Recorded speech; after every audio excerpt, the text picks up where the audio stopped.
Let us rejoice and be glad in it. God is good all the time. And all the time. God is good. Whawhetai ke eiki.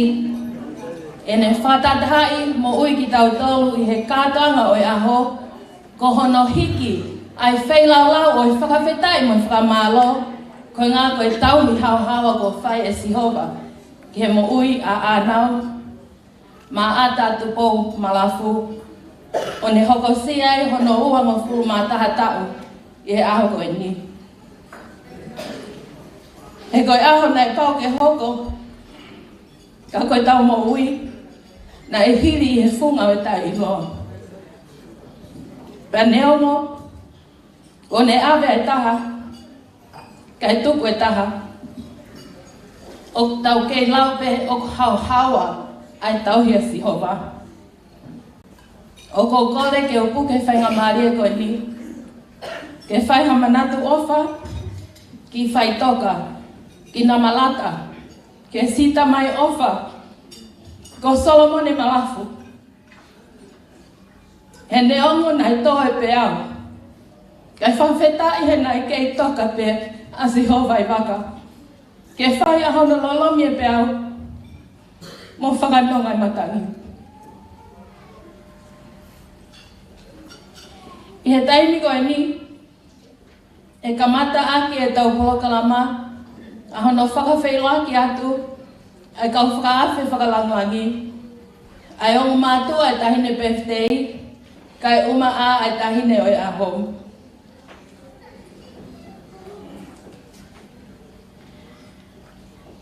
O kōkole, ke tau kau whakataha, I hono taritari, ai eiki mama a Anau Malafu.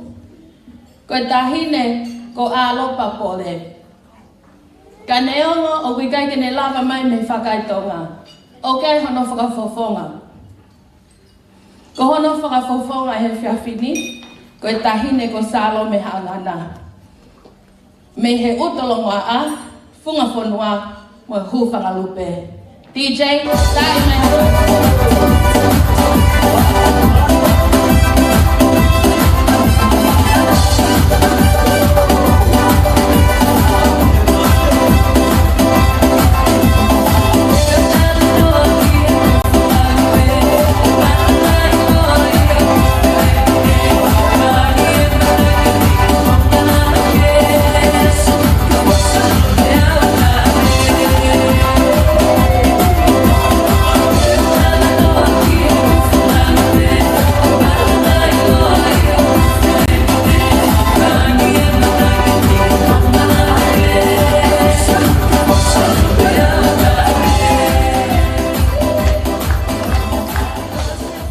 Tau hoko atu heni ki hono taritari whiawhia.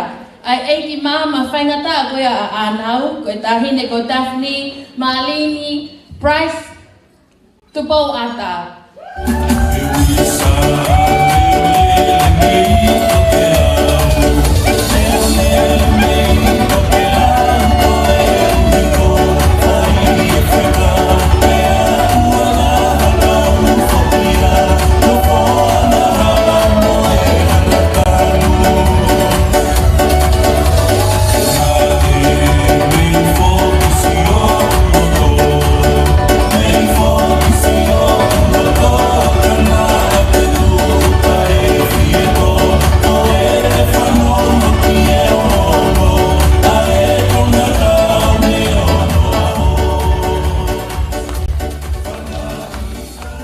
Te tau hoko atu eni ki hono taritari whiawhia, ai ongo mātua a Anau Malafu, ko Skinny whakaosi me he lolo halai walu, pea mo Elizabeth whakaosi me funga mui helu, me nā tata mo tongaleleka hapai masani.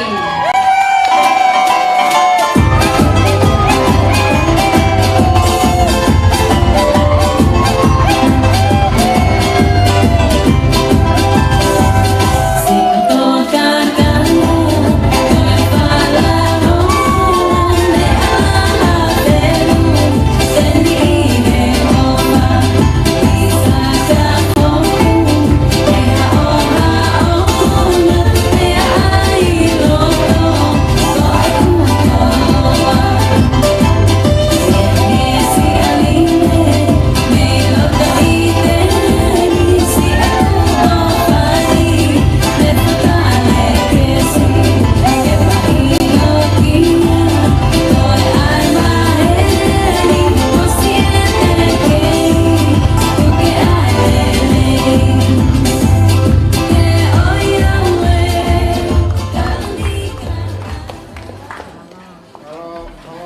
Kai ngau tau hoku mai eni, I he taimi te tau taitaria e tahine oi aho ko Anau Malafu. Pea kuoto pe ai tahine oi aho ke tataki mai ia hono kui o whaanga. Ko Tupou tawake sina, lino langi me he funga mui helu. Niwa topu tapu, kai pehe whaki ki hono whae tangata, Miriami stoko lino langi.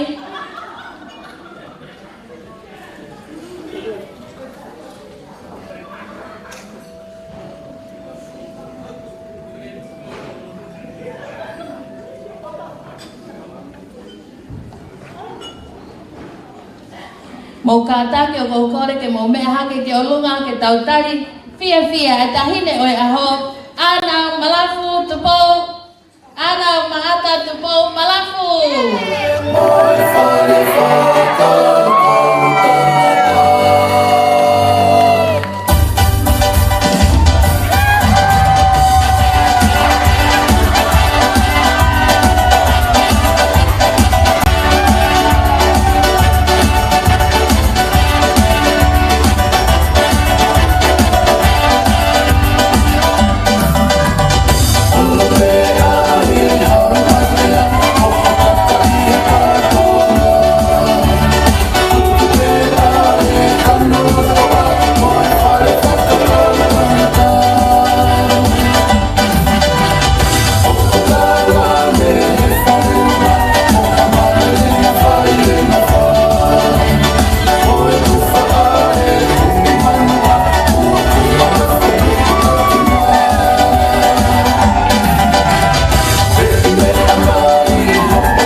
Malo Alpito. Motoi paspasi mai tau tahine birthday. Wani po I pata ofa.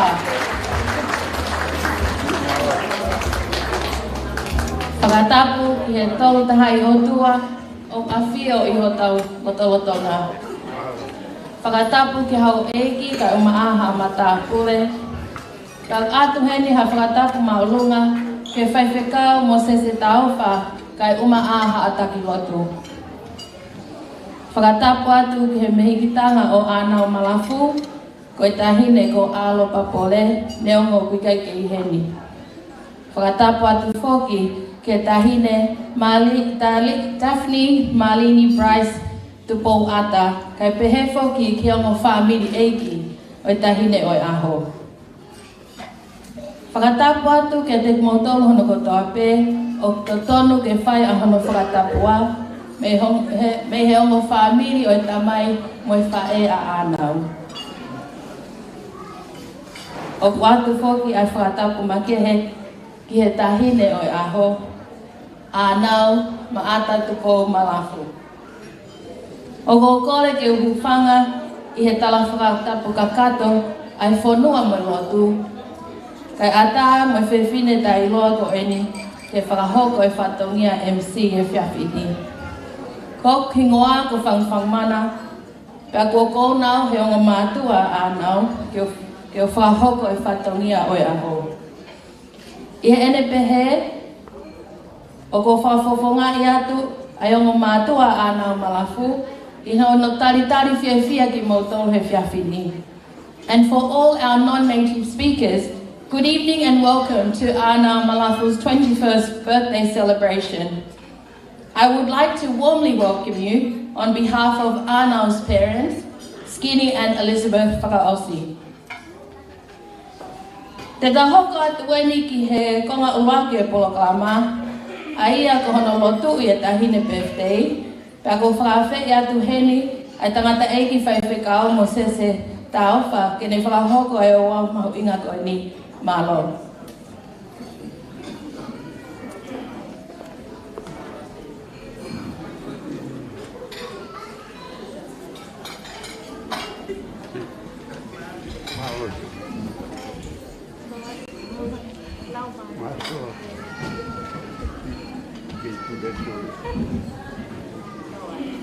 Kata buat yo do mafi afio da loto nga tumbo ke hufanga tu e fakatap osfai e MC a honi kata ke teau pa five kau fa matangi ke matataki atu ai ho lotu o fa fika o tau o fulu mata Anau mata Tupou Malafu whaftai ki heiki.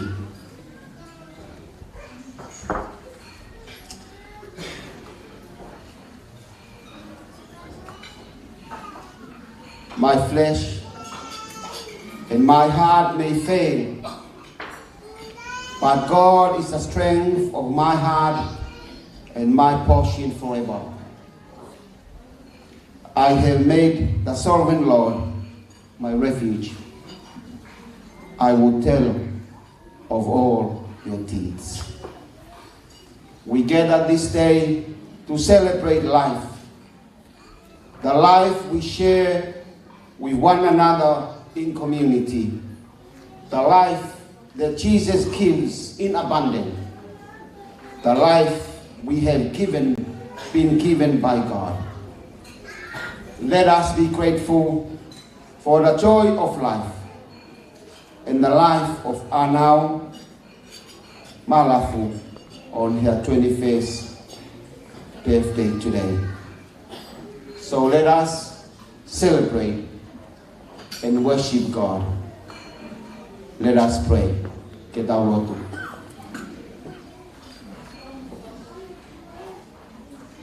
Ha elemai e otua ko tamai ta mo alo mo lau mari man on. Ha elemai ki o mau faleni. Ha elemai mo mafi ai hivi hokelesi. Ha elemai no fo ia ai whakatahani. Ha elemai o takaki ki mautoro. Pea kau ngā fia pea moe a fiona ko uhi ko iau sia e Anau mata Tupou Malafu tau o furu mata hea honi Tawangi ke hoko ai fio. Mau faini. Lang ia ia fiona. Ia Jesus Christ ko mau fa mo ui. Amen. Ko mo ke tau hiwa be. Ngai vesi him ko ni ono nge au ma ono himi. Ono no ono. Ko e ku ngau e tu ki mua. Ke lawa e malo he o tua. Ke tala e ku ngahi o fa. Ke a te au he tau katoa. Uki o a ke lau e malo he o tu a ke kala e ne ahi o whaki a te au i a te au he ka ukoto oku umemi pana lau te ki whanau iau pea moe ku wale wale nā ke iai o puke hake. O umemi pana e lau e ki te whanau ia au pea moe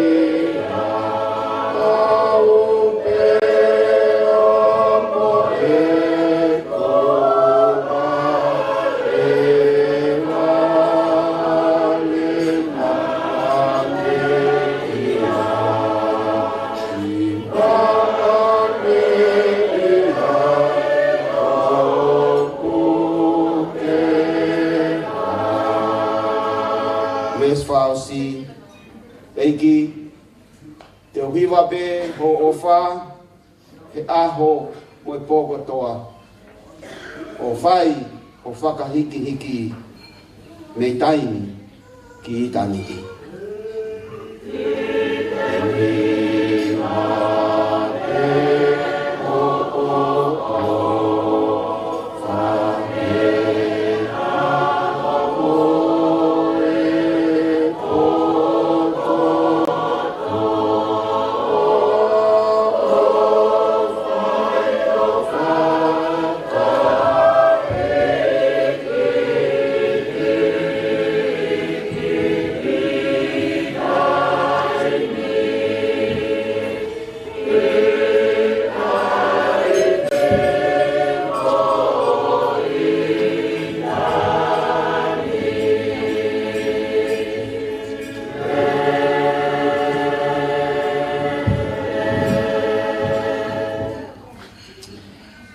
The Bible reading for tonight that I have chosen is taken from the book of Daniel. Daniel chapter 6 verses 7 to 10. Daniel chapter 6 verses 7 to 10. May King Darius live forever.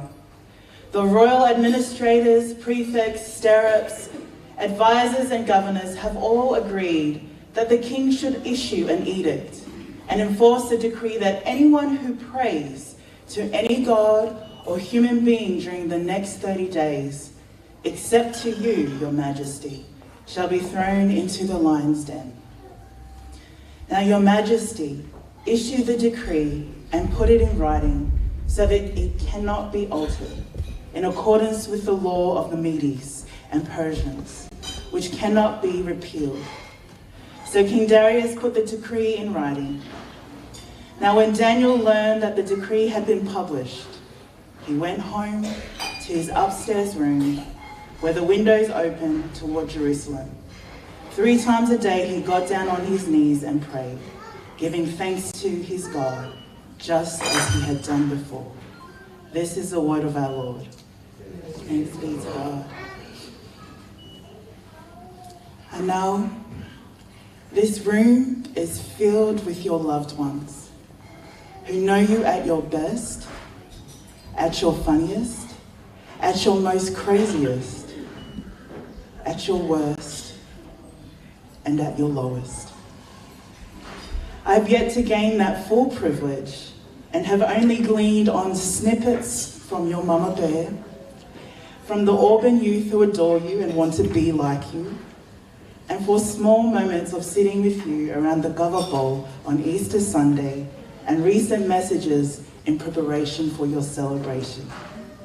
I pray this humble message on your special day is able to encourage and strengthen you as you begin writing a new chapter of adulthood in your priceless book of life that God has blessed you with.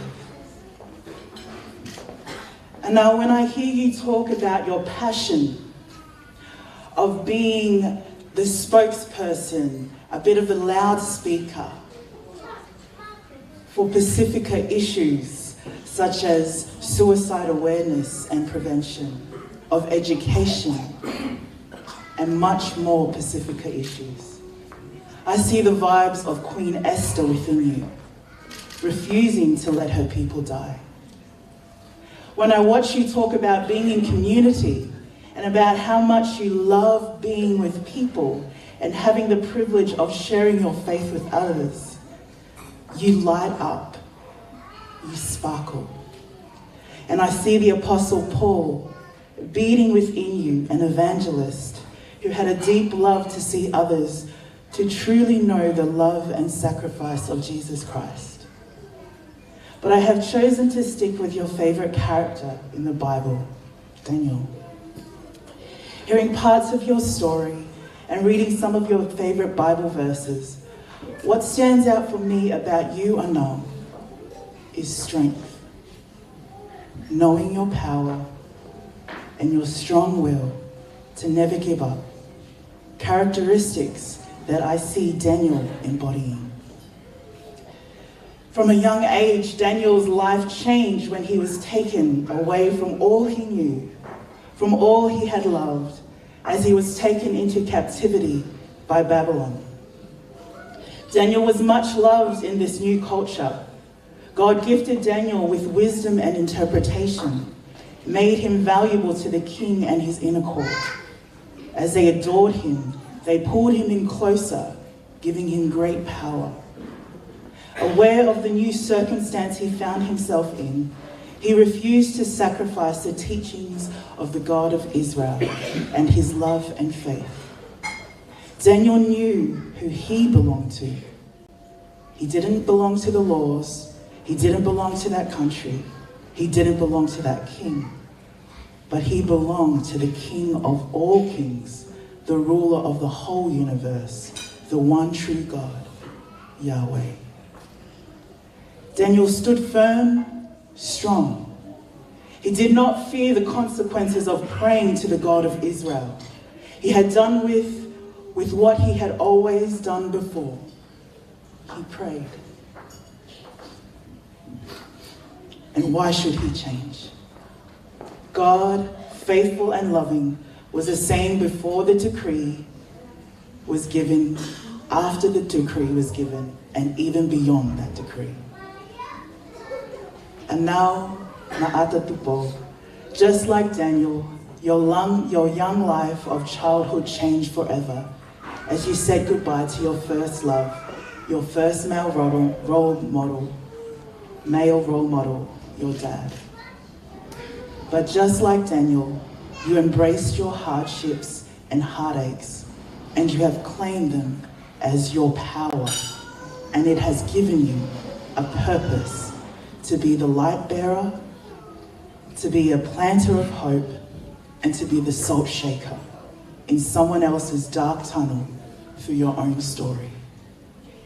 You stand in the strength and power of God Almighty. You have a firm understanding of your purpose and call that God has given you. You have a big heart for your Tongan culture and the beautiful Pacifica cultures God created, and see that it is truly a superpower we Pacifica people hold on to. You have vision that is beyond a 21-year-old, and see God in the waiting, God in the coming, God in the storms, and God in the challenges. You seek out opportunity and value the presence of those that surround you. You have this entire village that love you, pray with you, and pray for you. And you have a legacy that you want to continue on, the legacy of a faithful woman, your grandmother. And now, we have all much to learn from you. And we look forward to seeing how and where God will use you in this new chapter for this generation. Happy of happiest birthdays and blessed birth to you, Anau. Amen.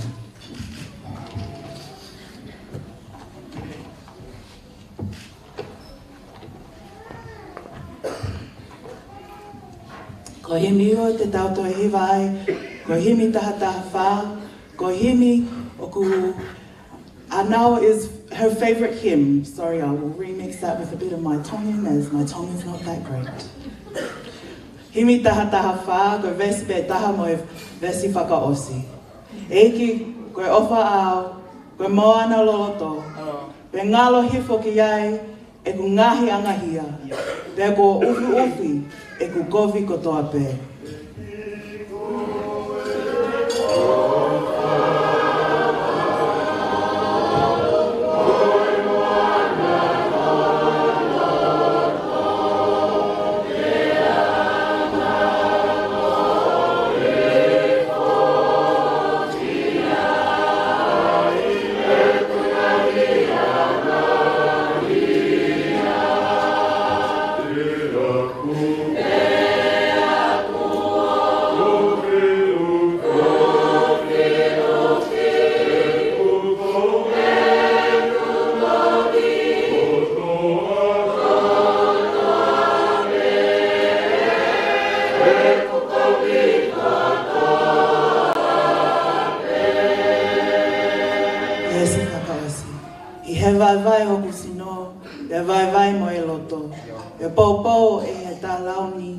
Hoku lau mali e holi. Pea ngongo I o ilo ai ofa taingata.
Kai mini e whae tau lotu.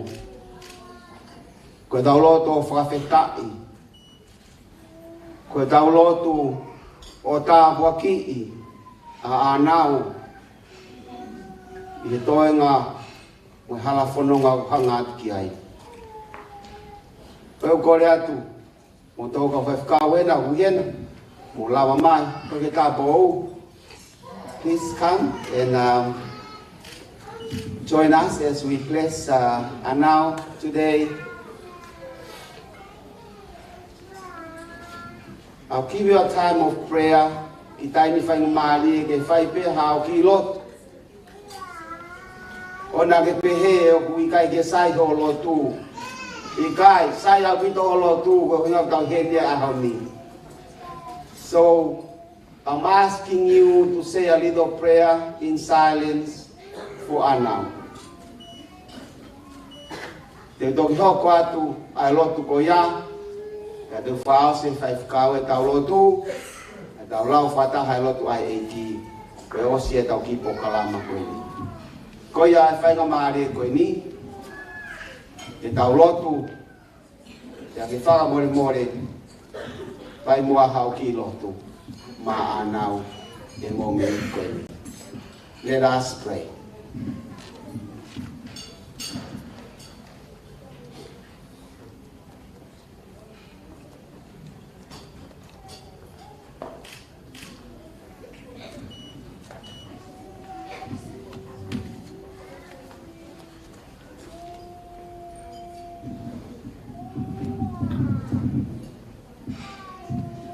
He o tua o mauhanga atu ke he awhiona. He koko ia, aho mau o tua taru me mua. Ko e awhiona nā ki hanga o ngāhu ki mautoro. Ia o koko ia, nā ke omi ki mautoro ki he mamani ko e ni. Koko ia nā ki hanga o tau ki mautoro. Mau whawhikai. Ko e tau i ko ia o gai ke tūre, o gai ke mohe. I o whawhikai ko e tau i ko ia o gai ke whiriwhiri manako. Ka ko e tauhi o ku whonu i he o whaaga mo e whai mesi. Mau whawhikai atu. Ko e uhi, ko e talu mihi na ke omi ai a Anau, ki e mau mani ko e ni whakafo mai hene tamai wa mone whae. Tua mau whawhikai atu. Whawhikai atu ko hi e nana whae na tūku i ngaka. I hono tauhi ene mo ui. Whakamalo ko e omi hono tōnga ane. E a whae ai whono ngā. E whatatau ke hui maaniona e awhiona. Na ke hui atu, mai ne tamai. Ka e whawhikai, whatatau ke ne kalaloto. Hoko ia ke whaloto lahi ia. O kuloto lahi ai. Neongo, ko halana e whaingata. Whamalo atu. Ko hui ko e omi ne tamai. Te tauhia, pe au mau whawhikai ai e o tua. Whawhikai atu, ko e uhi ko e ne Tupou. Whatupule kina vene mo ui. E he hala, o ke whinangalo ki ai e awhiona. Ahoni, ko ne au ke university o whai ako. Ka au ki kai ke ngalo ai e awhiona. Whamalo atu ko hiwe ka kai ko toa be. Nā ke whakakau, i hono lalanga o ene mo ui. I o he kai ke ngalo si ene kui. Si sindare la. Kau kai hene tangata i ki si tawa be. Ma toa na family. Anau kau ko toa be. Hono lalanga. Ka ene mo ui. Wa umai ki ahon. Mau heni, a mo siasi ka ma, singai family, ni kau ngā mea. Wala umai me ngai tapa ke te me tupuleanga. Ngai tapa ke te he i e whonuani. Ki mau kau whatahe mō me nikoeni. Mau whawhikai atu kia te koe o tua. Whai mai sona tāpui ki nā. Hono hala whanonga. Whanonga ko ne whai. Eige, whakamonu uia mai milangi nā. O mi hasino mōri rei maana. Haloto, toto nua, halau maali e, o whonu i ofa ai a Fiona. Ia sisu Christi, komo whamu ui. Dear Heavenly Father, on this special day we come before you with hearts full of gratitude and joy. We thank you for the precious gift of life and for the unique journey that each day brings. Lord, as Anau celebrates this special year of life, we pray for your abundant blessing to be upon her. May your grace continue to guide and shape her path, filling her days with love, purpose, and joy. We thank you for the strength you provide, the grace you extend, and the mercy you grant us. May Anau feel your presence today and always, knowing that she is deeply loved and cherished by you. Grant her wisdom for the days ahead, strength for life's challenges, and a heart that continually seeks after you. May her faith grow stronger, and may she be the source of light, a salt shaker, a planter of hope and inspiration to those that surrounds her. May your 21st year be embarked as one that embodies Queen Esther's love for her people, Apostle Paul's evangelistic heart and voice, and Daniel's strong will and strong faith that God is above all decrees and is constant even in the darkest of dens. In the name that stirs the hearts of people to repentance and praise, the name that is unchained and powerful, Jesus Christ our Lord. As we say together the Lord's Prayer.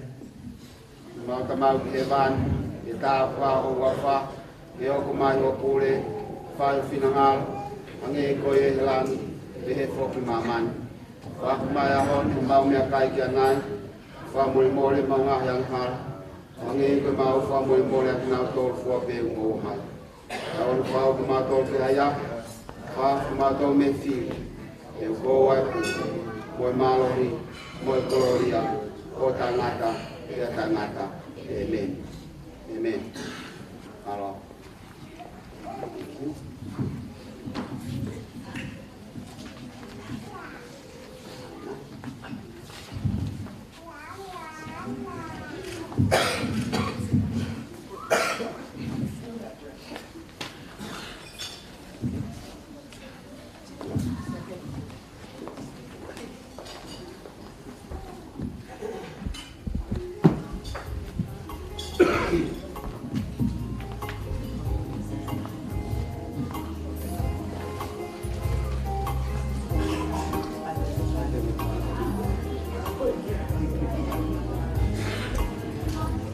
Malo, aftai golava no kabaki ai the birthday si Anau mata Tupou Malafu kole muage kabaki tau mea tokoni ya tau tok hok hok watuai ke tau lotu e o tua o gai ke maulava fa whakalaua ai ka puaki ku mauinasi ai ko omi ko toa be ia e afiona. Vai ka pekina mai ai fiohi ku mau fain. Vai ka pekina mai e mau ngai tala no ai fai. E mau hiva, e mau tawolunga, e mau fiefia. Vai ka pekina whakaha mai pa mo mea to koin koin ko teu teu. Ke whaholoa ke maalani. Oi ofa e afiona ko fai mai kai kau nanga koe ni. Tō ha mau inas me ai. Koe o dua, e malohe a mau sino. E fai a ko fina ngalo. Ia Sisu Christ ko mau fua mo ui. Amen.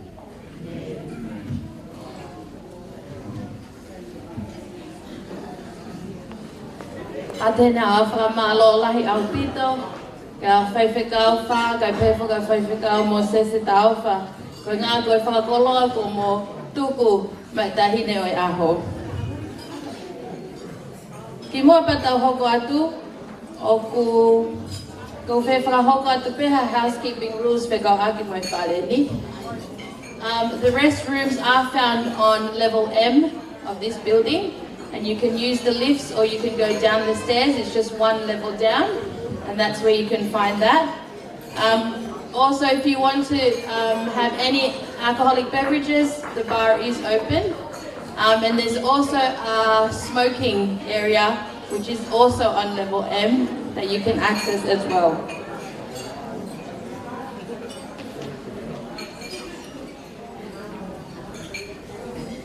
Ia taimi koe niu ko kolepe ke DJ ke tā mai hawhasi, kai teu teu mai ai kaulea ke whiawhini. Pea koe tau laki lea ke whiawhini, e whakahoko ia e telesia muti, koe whafofonga ia me he whaamiri a Solomone Malafu malo.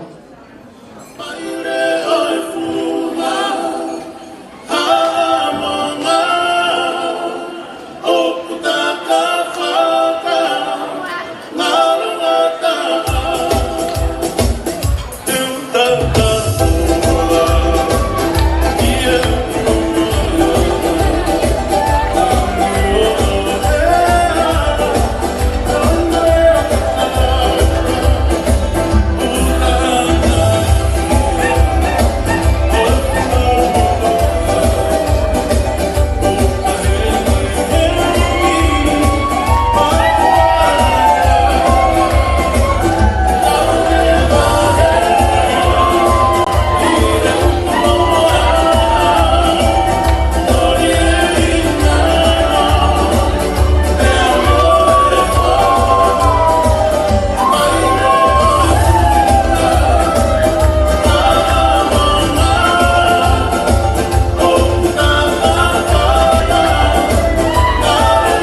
Tulo, tulo, tulo. Penontongan, on behalf of Anau Father's family, I welcome you and thank you for joining us to celebrate this milestone.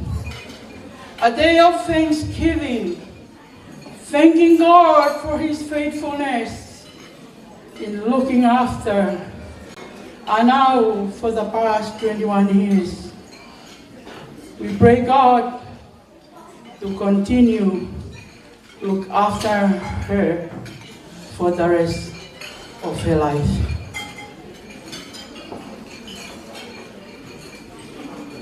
Tumua ke ufaturo watu. He koi aho ko tutuloa. Aho ne tai loa. Aho eno loto. Io kohoto kakala hingoa ke tuha mo tau. Pea mo e whaue ko pulonga. Tā siri he ko taulua ahoto whakakoloa. Anau maata Tupou Malafu.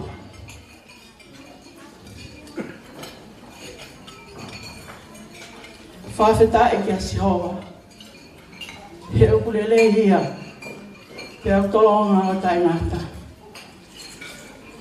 O go ukole ke u whatapu heni, kia hau eiki. Whatapu heni, kia toka I whangauta, sika pe moha atau I whanua. Tapu atu ki he whawhikau e wahinga, pe moha atau la eiki. Tapu atu foki. Anau maata. Tupou Malafu. Ko e tamu aia oi aho. Tapu atu ke ngahi tuonga katoa pe. O kutonu ke au atu ke ai. Ai whatapuni. Ai ki whaho haalea oi houa koe ni. Kai tuku mua ke tala. Taku fie fia I te fia fine. Whawheta I ke sihova hoklau maari e. Pea moia kotoa pe o kia te au. Whawheta I ke ono wafa maoni oni e. Io, he uktolonga o taingata. Ai ne alo o wha. Isa, ko hai haloto. E kai loa pata he fia fikoeni. Ka ku tau hakai lang tau. He ko tau lua mahanga. Pea neongo. Tana ngā hoa. Kai whawheta I pe. Te kai ke hoko atu. A e kurea he fia fini. O toka I hokloto. Ai whawheta I ke otoa. O kai ki whinumotua nei lele mai. Koe tau ke te peo ana. Te peo haki I hiwa. Ke omi ake a lau maari o e ki. Ke tau wheo I koe aho peo e whawheta. Kai toki whakakato atu. Ai lea o e whiawhiko ni mā loa pita.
Mai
malahi ai whahoha alea rei kia ki.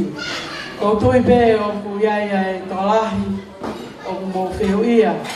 Te ko hai ai whine motu a whahoha a koe ni. Ka koe mea lelei ai tau whi mahino a ki. Ka taki pe koe ki whine motu ani. Koe sisi tā hau.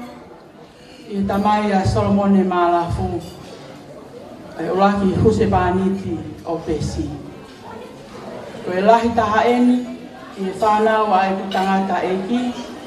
Ia hoko kia ai motu ai taha. Ko hono o whewhine eni nai toki whiwa atu.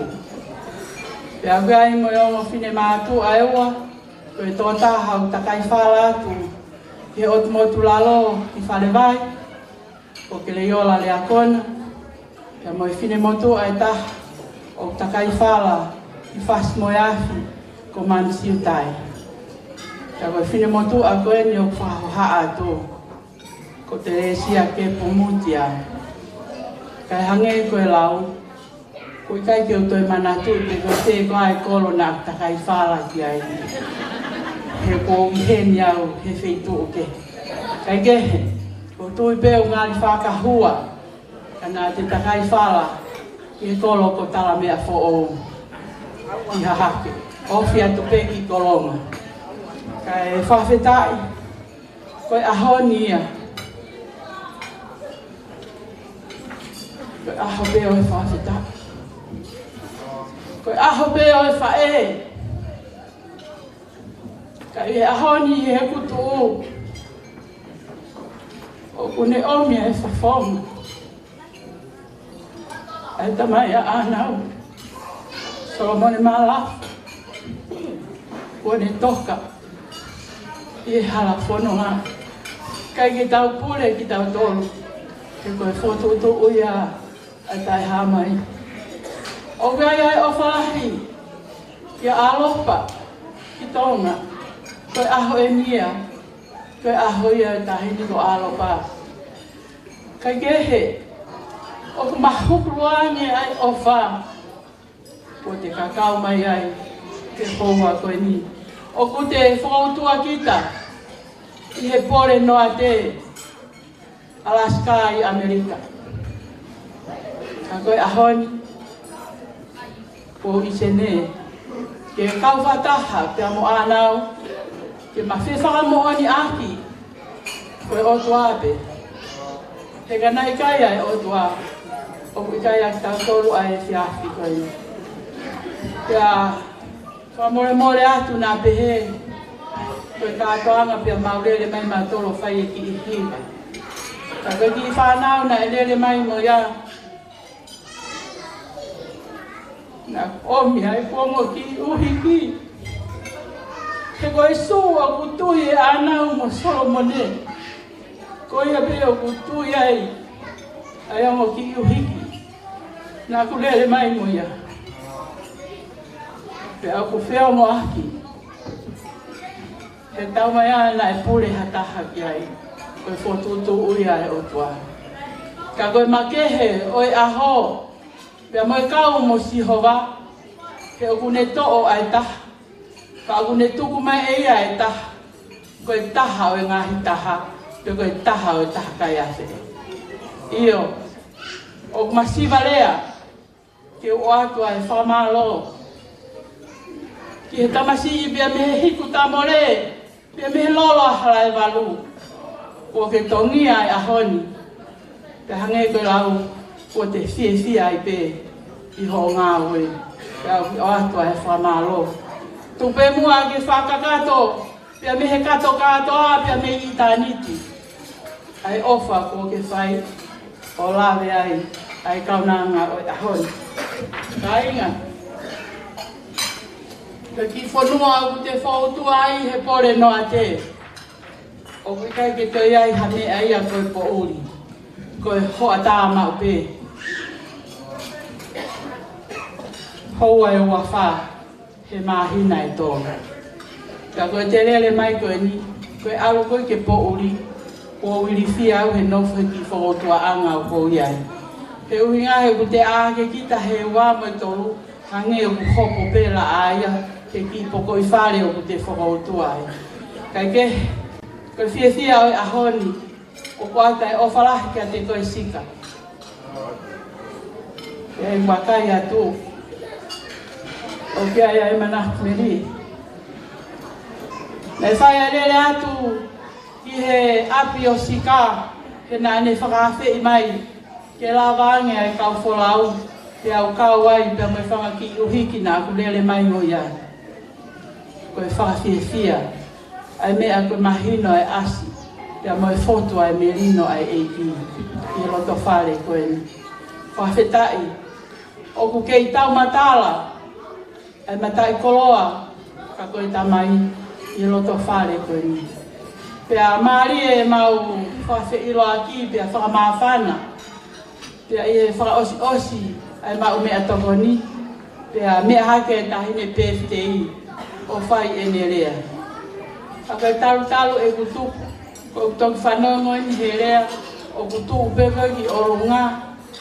Kei kia mea, koe pi ema, moe kei ema, moe kausuka, moe kauti, moe hafua. Te au ki whakalongolongo pe. Pe tahine ia e kātoanga e ahoni. Kai peke toi loi. Koe mau hala whanonga e mau hau mi Alaska. Nā mau hau kehe pe. Ka nā mau tō uta koto. Koe whanau, nā nā ulaki wholau mai. Pea ulaki haua o tau mai. Ka nau tō whakaosi mai nā tō. Ka kou pehe. Pe tahine ia e ahoni. O mo oni pe. Te taha kai atu. Kau whoki ki he nerea na e whai. Whakaosi koe ne nerea koe whakamalo ki he ne ngahi whae. Pea ai ene fo I kupu ki he ne ngahi whae ka mau kata pe. Pea whakaosi-osi a e nerea pea ne pehe mai rewa eia. Koe rea eni a e pupui na e whaafai. E te rera. Be happy and be happy. Ko alu pehe whiawhi ko ia ko pehe. Ko haapai. Kai ke, ko nofo pei api, mo pehe pe. Be happy, be haapai. Be happy, be uturongoa. Ko hau koe ni ko pehe. Katoa. Hau ki he lolo halai walu mo feia. Talatu he whiawhini. Be happy, you are all under. Be taki moeaka, funga wailahi, mate katoa. Kai ke, whiawhia ia e whiawhini, kai ke tau whakasi ia e ahoni, kia mohono koloa. O oata o whalahi kia te koe tahine Anau, I he mau o e ahoni, kia oku fot wola. Fot merie. Te aku tala ho nganga I tapa kotoa pe. Kau mai a, ke ngahi wholau na e whai, ko wholau pe, pe a me kentela ki hen. Ka mō mea I ka inga, ko Alaska, o kutoi ki whanonga hake ia, ke whitu koe o kou whakautua ai, o kia I ho mau ki hingoa whakatene, o iloa koe top of the world. Ko hono o hinga, ko ki mautoro, koe tumu ia o mamani. Aia pe kono whakalea koe taha, ko mautoro I matapā o he vai.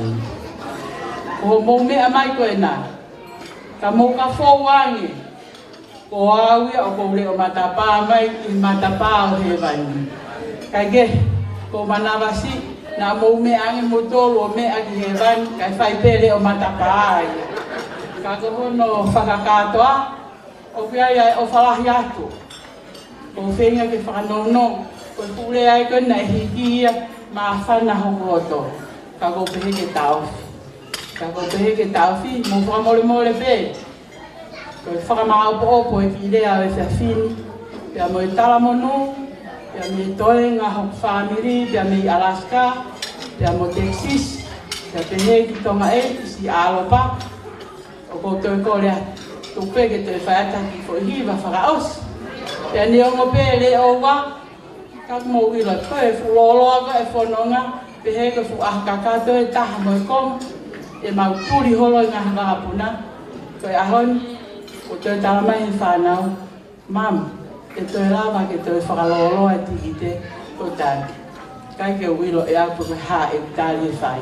Ka kono whakato a talamano atu, Anau ke mau ha ahu whiawhia. Ka ke hoko atu a eiti, kono tāpu e kina koe. Ko kulele mai mo ku whanga ki uhi ki, he neongo e maunofo wā mamao, tā wene taha fitu. Tā lupe a veange ai tamai a Anau, o ko kei tonu, ko e matoi whitaula ki te e. Kia koe whakoroa kia te au. Kia neongo, koe hā, kai kaha me ai ai mao atu me whine motu ani, ka koe ku whiawhia, whawhitai ki e. Kia koe a kokori, tupe mua ke te whakaose ate ma ki hiwa, kia ma whekelei atu lewa o tali whatongia mai kia me toenga. Tala monu atu ke mou mao ha a whiawhia, kia ke tau kau whi whawhitai, ke ofa ai o toa, ofa atu sika. O whaat ki toenga ko toa te o whamini malo.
so tahine telesia muti ma lea mali e.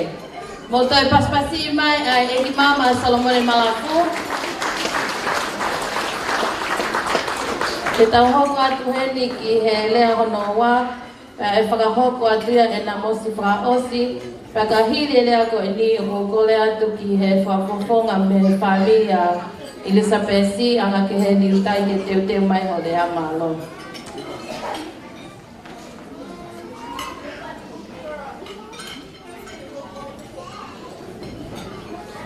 Ki mua pepa tau hoko atu o kei me alele ko e Silver Tarago. Ko license plate is BS76GE. Ka tak fa mole mole o ke pakingi he loading zone. Teria na abe o me alele. Pero hoko atu it's BS76GE Silver Tarago. Malo. Ore bengo leu kota bu afio e tamai go yaro la mari o da lo ko ma kota bu e ade vefkau ma a vefkau ba na ka la bo kota bu e sika ba to ka ma e fare mo da pure kota bu e ai na afa ko be Without we have from a egg at point. But I'm over here, kind of best day at home. I don't want more how I go to lie. But they will tell me like they will talk to work. I'm not going for a long time. La dobe mo ke ui fo tu he o kai ho tu fanga. Mo tu mo no ngai vai ki ulan vai. Pe tu be ko maka ko ke mala mala ko ai ko maka ko ho mo fu ame. Ye hon. Tu be mo ke wa tu he o va kai hat ke fu fa ko fe me a. E o ke ala ha pe e ngano ngano mo tu wa. Ka wa kai fo ai. Te o ke tafe ko a vai correr. Roa. Igual que me fonou do hanga loca na turista lá. Cadê o que tá lá do é o hinga? Da boca do nga é hon. Cai na dunga. Vou falar aí do que fonou. Ya. E mudou o vai falar. O lá está mais skin. Eu tá daí. Doe ma lele mai ba me alo talau. Mo e te na koe. Doe fa fo ma tuerea. Family tamai tau. Ai wa wa ka ho. Pongalo la pes. Rago fa ka wo ko do buen. Ire ora ho. Ko du be ku Tolu nga daw. O vai hei na boi de o filho do Anau. Ah, o não tá me vai como.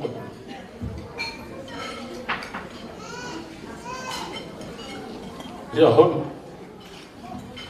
Eu fumar. Eu não vou ver o outro falar. Eu vou tão duas na Icatala.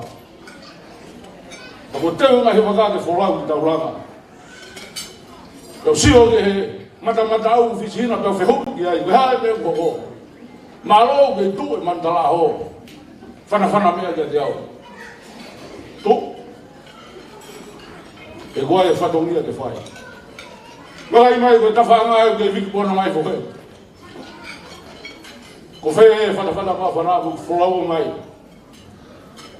Mas fiz pelo fiz na rua. Já não é flow.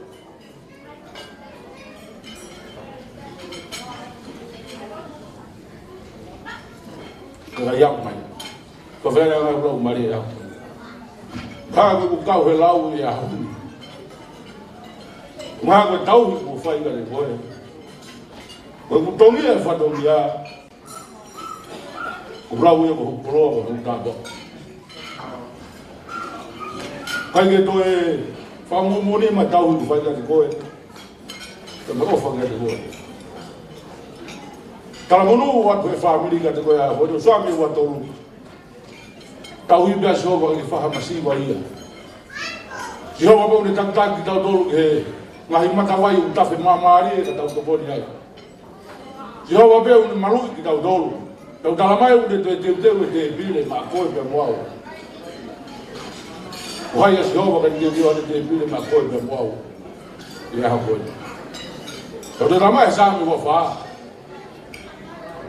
Koe mata e pule a maa. O ki nau tolu maa, o nau o tolu nau ina maa. Ko tala monu ia, o anu ka te koe a ha koe. Koe ki ko ngai sami, me talamai. Kore mea Sihowa ha mea pia e taha. Tau noho mele toi whare so wā Anau. Siofi ono whakaawhawha. I aha mo koe mōka toa. Mōwhara hake ta tei whewhikau. Hana ngāo na koe. Bēke si kui koe na tawa. Mōwhara hake ta moe. Ka ke fōu e roto whare koe na te au. I roto whare na ewa mama koe ke tai koe. Ko si mōwhara hake ta tawa. Mai si kama whae koe toa bē. Ai bifine pefte a home. Ora ave ka flow pa mi Amerika. Ora bifine goni ko tu ko bifine goni ko bifine ko. Ai bifine goni ko ya. O vola si. Ma to ka flow. Pa dal mulu de mulu mai fa mi ko be le mo la ka ta wa.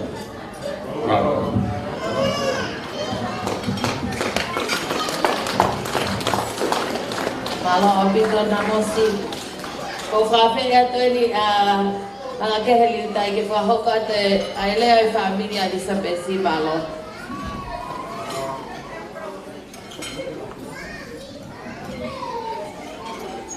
Whai tolo wat, o kore ki hufanga e ngai tala whakatapu, o whakahoka atu e ngai lea e kohini. Ka tā ke o ki hawa ke fua whatongia, o whakoroa au e whamiri, e risa pes whaosi, whawhenga i mato. O moni a lea tonga, o tua e sino ka eiki e whekau. Anau, mata Tupou, Malafu. Ko ofa la ya ki koe. Ko whamalo ki o whamiri e tupu mai whainga mahi ko ni. Whakahoko a lea Elizabeth Pausi no whanu. Ki mua ki o whai whahoka ki e gulea. Mahalo pē te u. Whahoa te pē mo hingoa. Ko hingoa ko anga kehe ofa ki niua liutai. Ko e piua niua. Koe pikinga, e whamiri,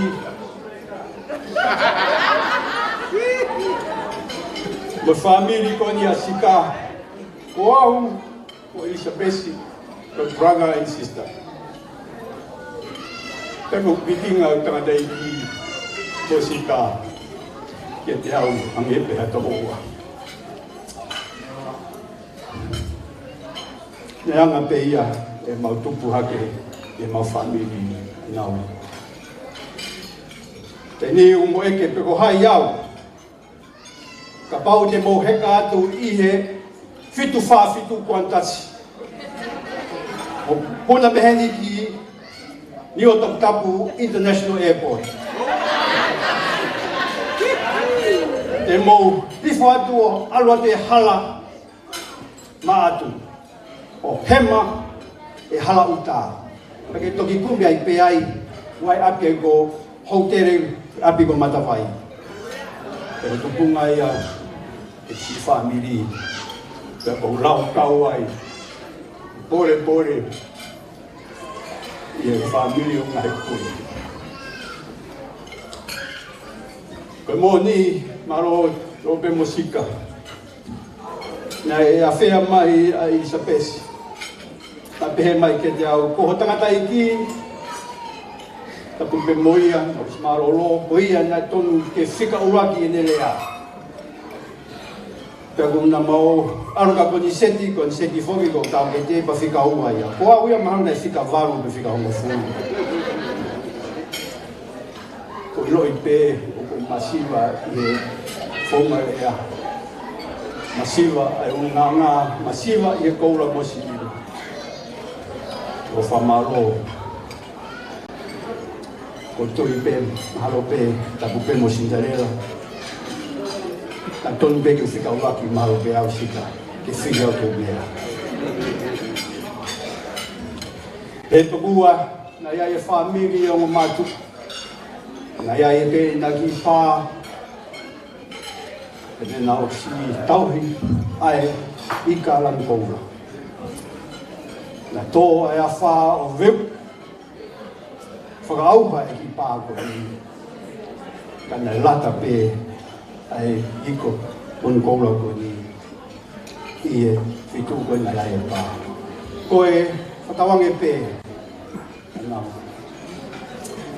koe mamani i o he te naho o veuki a ngahi ātakai ngahi whitu o ke iai ka pau pē te lata ki ho pā te lata ki o whamiri mo i nga unofo anga e tangane pē na masani te mea kotoa. Whatawange pē nau e mau ai aho whiwhia o waki kara manu ki a koe. Ko tui lahi pē a pauna heni a Solomon e Malafu nei whae whahoko atu a ki pōpō piki ki a kalaisi whenau lau ki a kalaisi. Talango fua ki a kalaisi. Molo muiwa ki a kalaisi. Kera whakahoko a kalaisi ko arifa mo meka i homo ui. Te ke maua i nonga mo e whia. Mo whia mahi. O whalahi atu. Ke Elisabesi mo ne hoaski. Malo. Ai si tokoni o whahoko i he ofifine o ini. Malo ai si whaiwelenga ai mea o hoko ana gerei ai ke whamiri a Anau. Kataki pe whaope ai lea. Ki whahoko ai pe ai ki laupisi malaunoa koe ni na maututa mai me tonga o komi mo i Australia ko hinga pe ko sika na ofa e mata e whae e na mauha o nofo hiri pe ai be taimi na ki loto lahi ai o tangata e ki tangi noa ki nau hiki beo komi pe e nau ki api ngā rofo ki e tangi noa sika Wai mea koe winta. Peka whunua momoko po.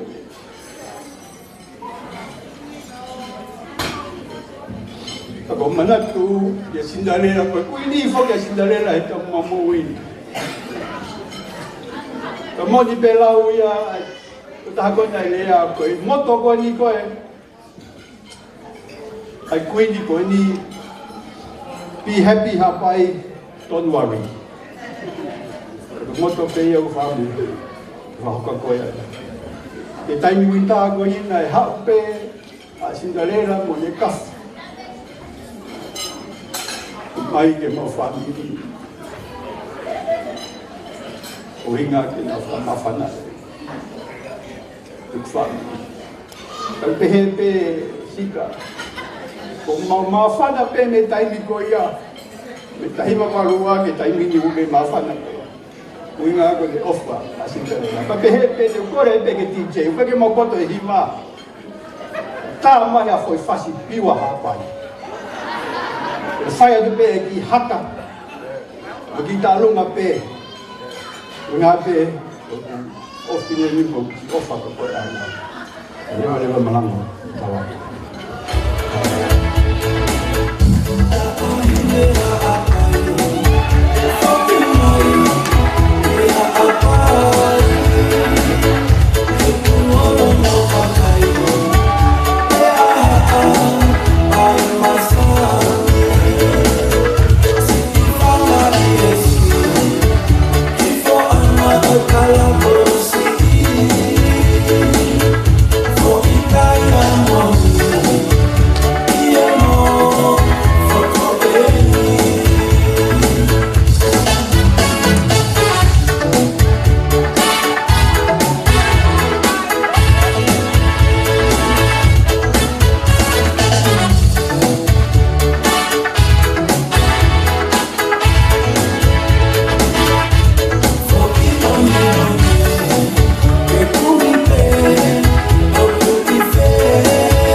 Malo au pito nga kehe I he lea mawhana. Mohono te kei pe ana tata. Ka ko ilo ko pe tonu hoko pe ke family ho fae. Nuko le ka kiai.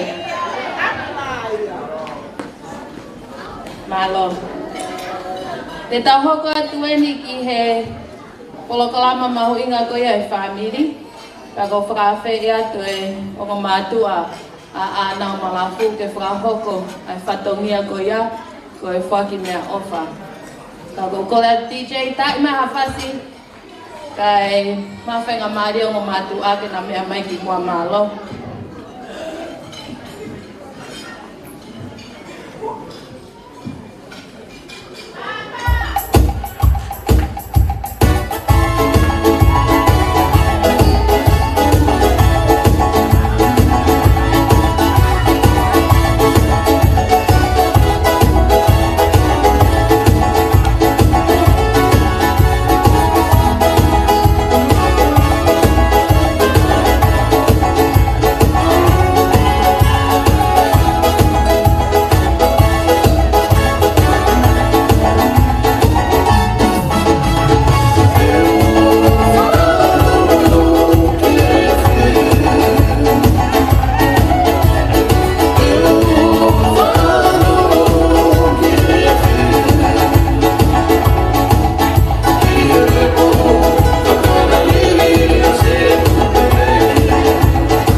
Halo.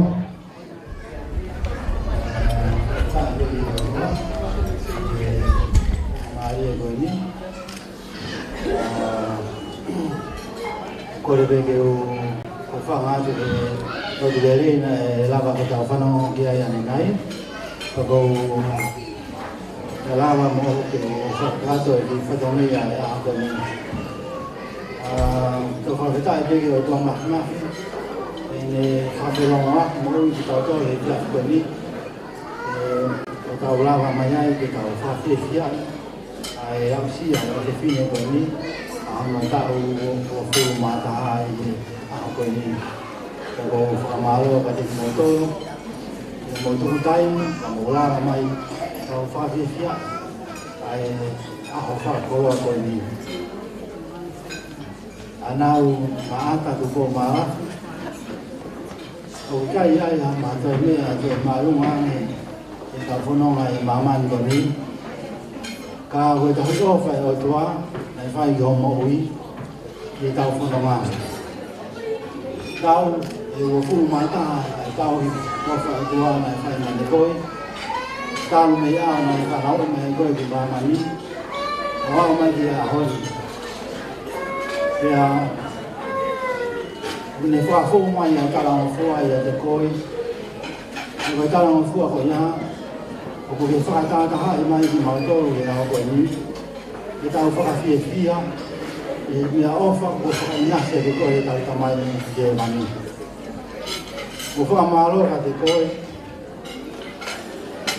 ko roto e rei, ke hoko ko tamai ki te koe. Ia tau ki whamiri. Leo na whake ai hapu tau ki a koe tonu. Kana whai hono hapai mono te kahaki te hopo. Ono hopo o amanaki te ako. Koe aho e whakapetai. Koe aho e whia.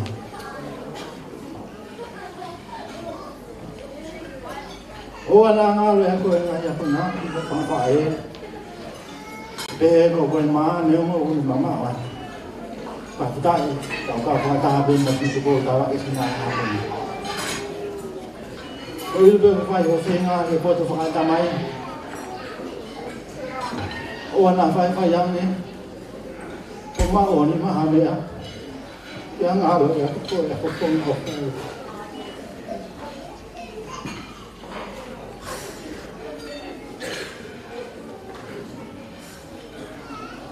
Hala whai ngata o whanonga mai tau i whamiri. Koe e tipe. Manatu ki api, e masiwa. Kana e kike ke pea meri no makewhia. O matu e ahoni, ki mawhaki a ki koe tawataki ni te koa. O whakamalo, ke tau leu a taha. O noko pehe o tau ki api masiwa, na kei luke rao no masiwa. Kana ke noko i pe iai, o a ke ahoni. O ke whakawhiwhia i o ki maua. Mo ka adoa ki mautau re a ko ni. Mautau ke mautala mono i he te afi ko ni. I hoti au a ho whae i a ho ni. O rake a ngai sāne. Mono i a ka koe tangata. O ke kai fōu i e whakakaukau e whakautua mate. Pe tuu i e hala e kau whai kovi. Pe nofo i e nofo anga a maniki. Ka koe lao a si hauga e ni manako. Iyo. I he lao o nā, o kune whakalau loto, mako. Tene ange i ha kau ko tō ke ngahi mga i pai. Aia, o kune fua i ana tō kai. Ko hono lau whoki o kai mai. Pea neongo, koe haa o kune whai, a kune mono ui a pēn. O kui kai pehe ai whakautua mate, o kui kai. Ka au nau hange, koe kafu, o ku viringi ai hana tangi. Ko hono oe, e kai tuu ai whakautua mate, i ao e whakamau. E koe kau whai kovi, e whakataha e whai tonu. E ku tohanga i e si hoa, ai hala o si whai tonu. ka ko hala ka fai ko e aupa na tala monu wat la te koi tawang pe ke e ki ki fai ho tau hi ki hala whanonga ki fai happy 21st birthday Anau, may God bless you. Thank you.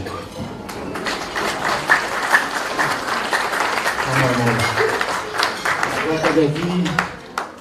Anau, the key going in, my fucking record. The key of Mohammed Tahau, if you know.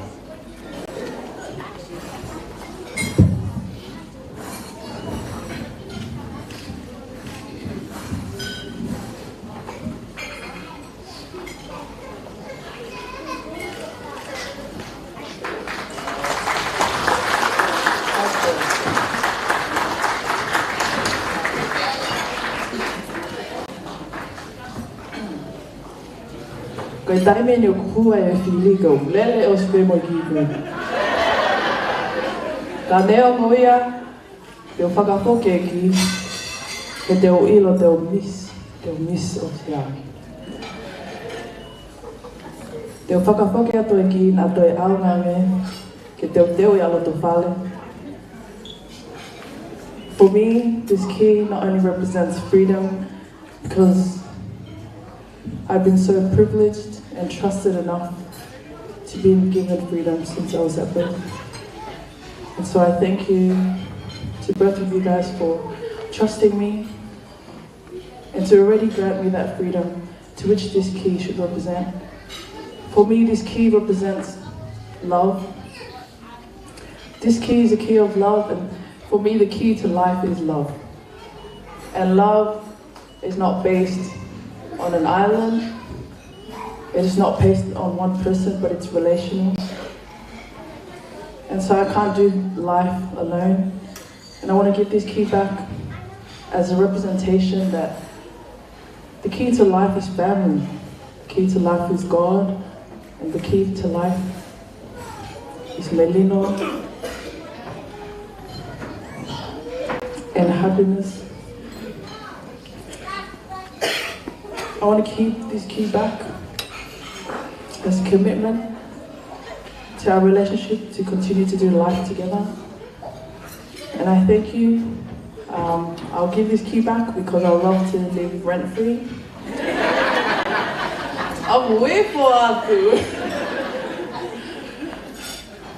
So I just want to thank you and yeah, give it back to you.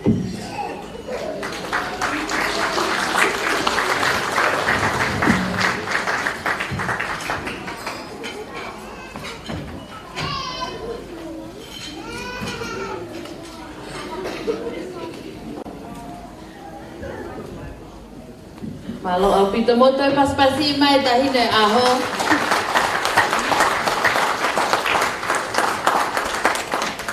Ko kore pe ke whakahoko ai pe e taimi e keke.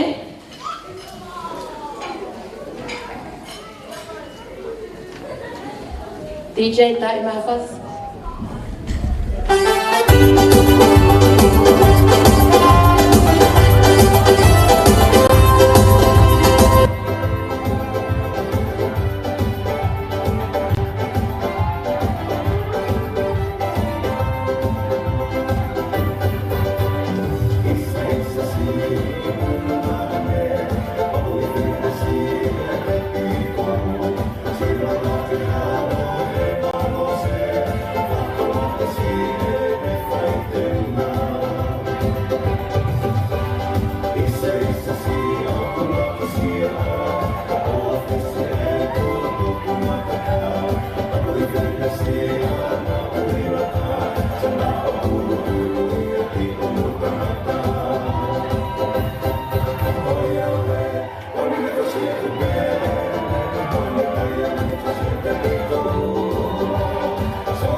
Aloha pito te tau hoko atueni kono puhe keke Anau.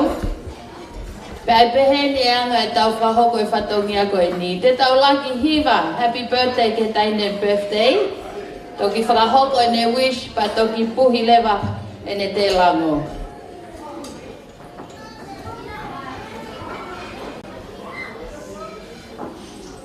Okay. Happy birthday to you.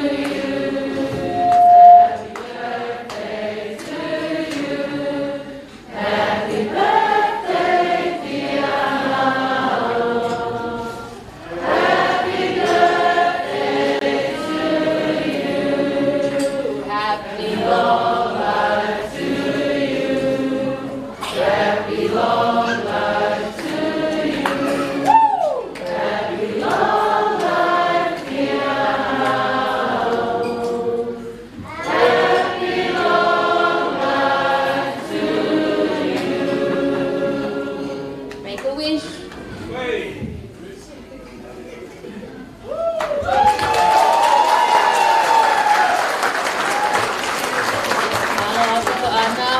O tuku atu heni hawhainga maari e ke ngahi whamiri mo kau ngā maheni a Anau. Pa te tau kamata pe i he kau whaiwhekau, kai uma ai whangakui a Anau. O ngā mātua mo whamiri e ki a Anau ke nau mea mai ki mua ke whakahoko ngahi tā, ka hoko atu lewa ngahi whamiri malo.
ever think about love,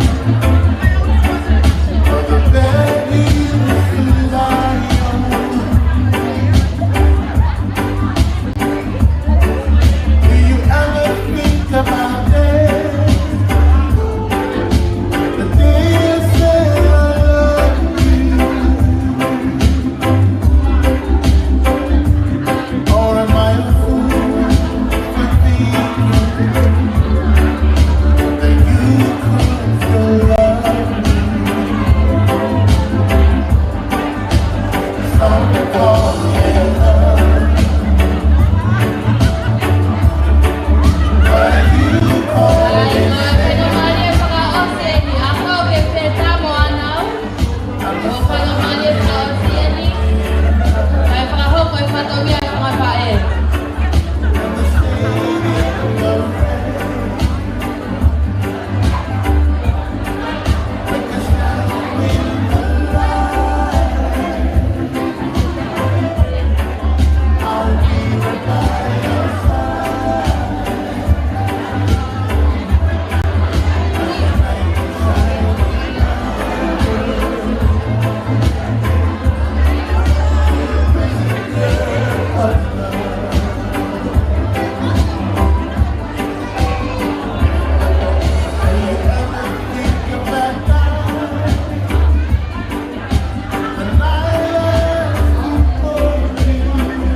but you call it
Malo.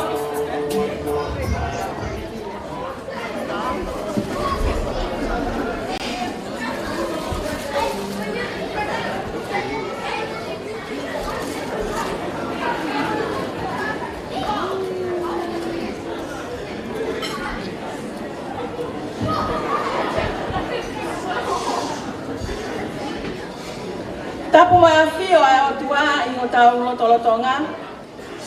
Ko ia e au niu. O kune pule mo kātoi he mamani o tau iai. Ka mahulu hake I he mea kotoa pe. A ene ofa, o ne omi a tau tolu, tau wa usia. Ai uluaki wike, o fitui mahina ko eni. Ka koe hifonga o tau. Tau whawheta, he tau kau he lau, mo lau he kau, ko ene ofa ata pe. O wa whakatuloa watu, manare haa ko toa pe ko whakatapua. Kau hu whanga atu ai. Kai lawa mo ata mua, ki he whine mo tu ani, ke whakahoko atu e ki whatongia ko eni.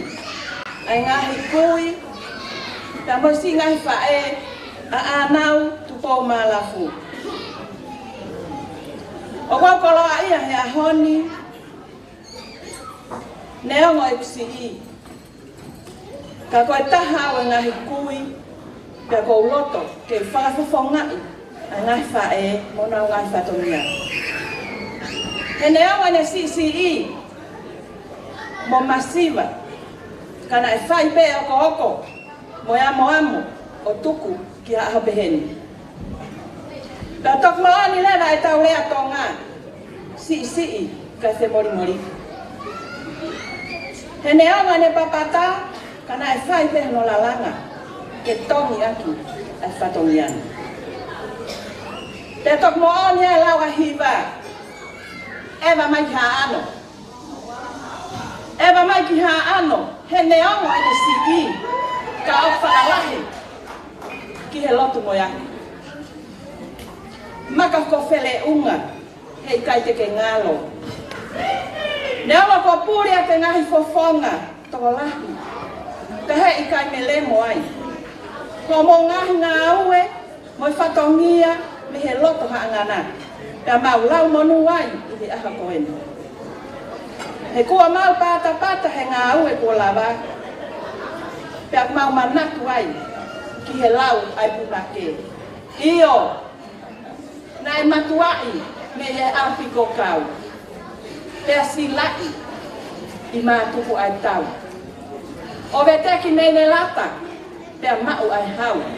Hei ilo o lata I tonga taku. Tau aki puru e, o ku kei whanama.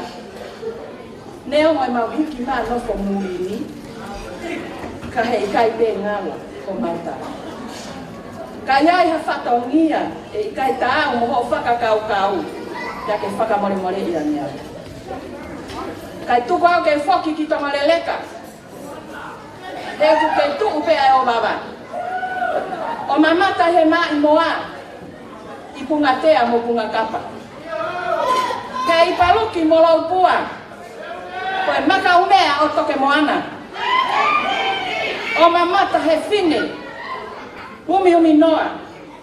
Koe whai anga ia o tō anga. Ilo he au, hoku hinga, mo tala ai, hoku whonga. DJ, tai mara ki whasa ha ano nga mau ki ai ka mau totoa.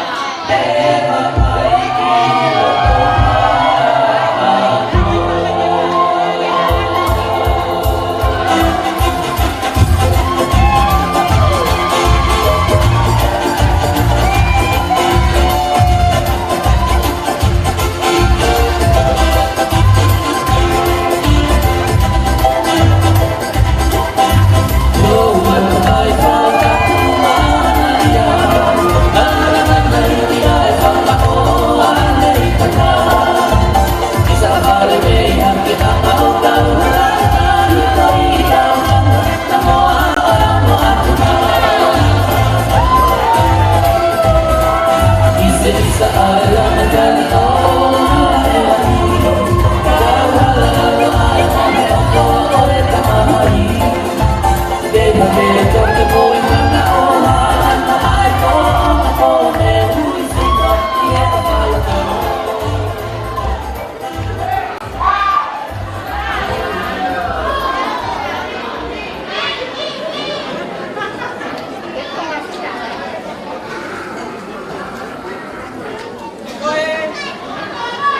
Koe keke uwaki. A tahine. O puhinga e tau heni. I he hoani. Koe keke uwaki. O kuhiki ia. Ki hono mei tanga. Pe ko hono fahu. Alo papele. Me utlonga a. Ufanga lupe. Ka mo funga fonua.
Tupou Pamehitanga, Faingata.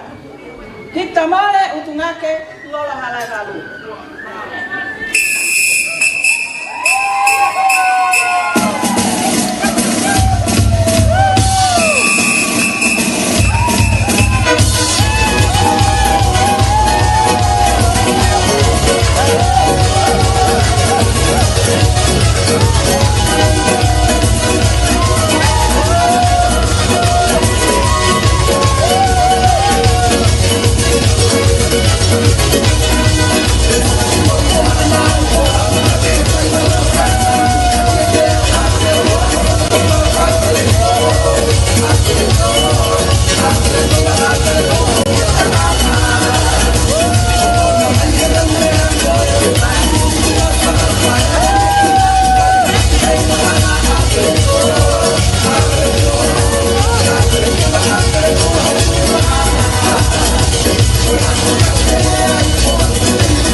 Ko keke ai whai whekau o potu ngā talamo a Anau o whai whekau whāmatangi.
Tangutu anga, kamotu anga ne keke, opu ave koto aya ma ai fahu alopa pole.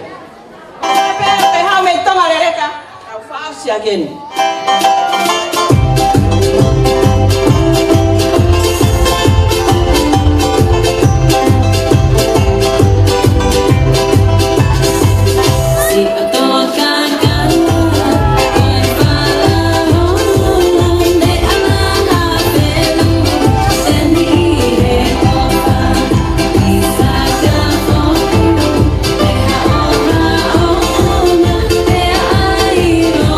Oh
whae mo whangaku ia Anau Malafu. E hiri ko e ni te tautari ke la tālunga e whakahoko te e tahine o e aho. A ko kore peke DJ ke tai maha whasi ka tau ki tari peke tahine. Malo.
Yeah.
Kore ke o hupanga inga ta kata ko ta pe ko sona fakat me ani ka ata ke whakahopa tu ai rata orunga o e whia koni.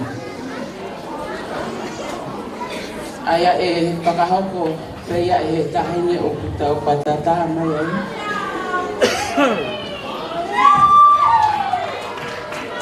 Ko Anau Malafu.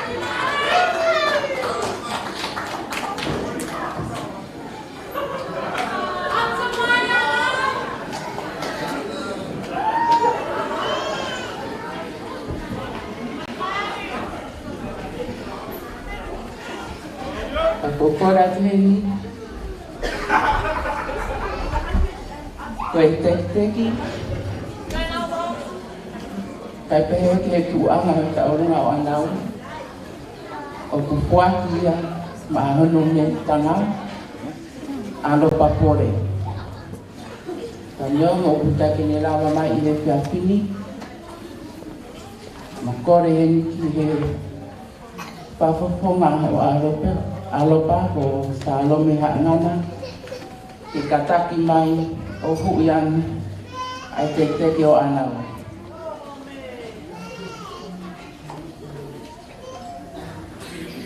Ko la ke to pataha mo tu ango ta ona.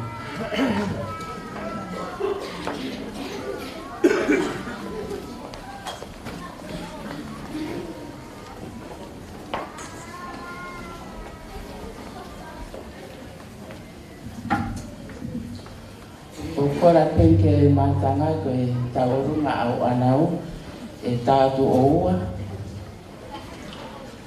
ko e uruaki ko kora ke oa to e whaiha whakapare, mātura pare mo mawhana pe mo ngai sea whakaha pe mo whiwhia ki pasipasi pe ko e tāhono oua to whanga pātā e mo toki omi o whae mo whapare maro.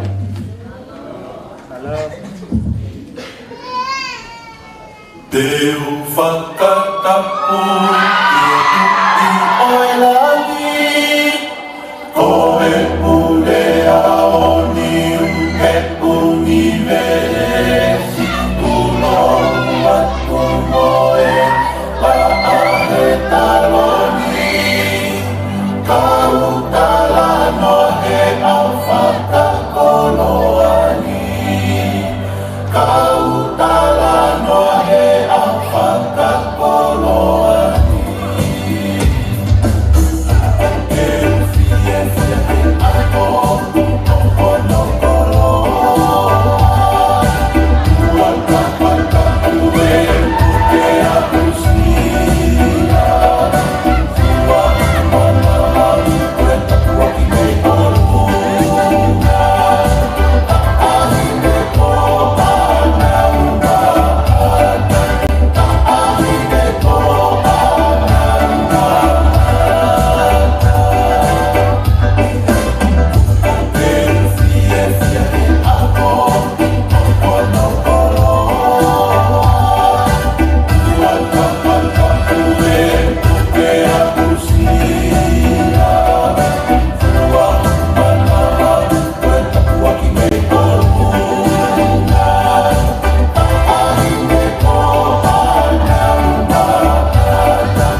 kata ko kora ke waho ko taipei ki patongia ko ni.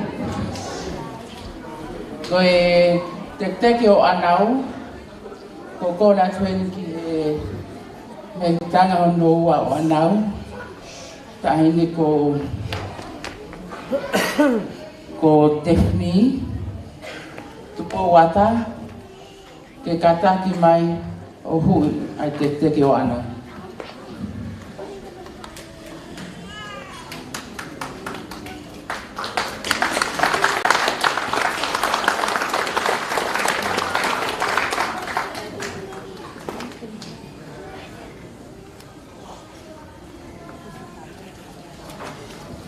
Pako tā ko ni e pangofu ai ngai grafare mo e whakapare. Malo.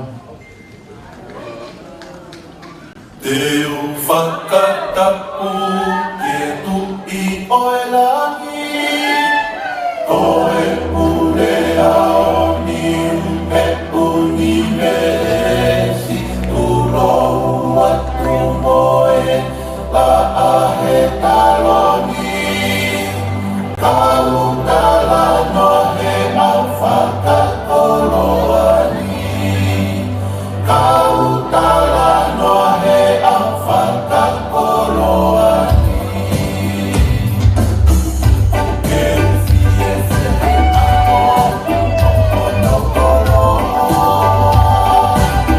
Waka waka ue uke apusia.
e ngai whatapo ko osi hano au whakini. Kai tupe mua ke uhi whatu I tō mua. E ko wilo buonga ai aho. Kai tuku mua ke u tuku mo whaila. Kai whahoko e whatonia. Anau. Mea ongo koe masiva. Ka koe kakao ai fo I Malafu.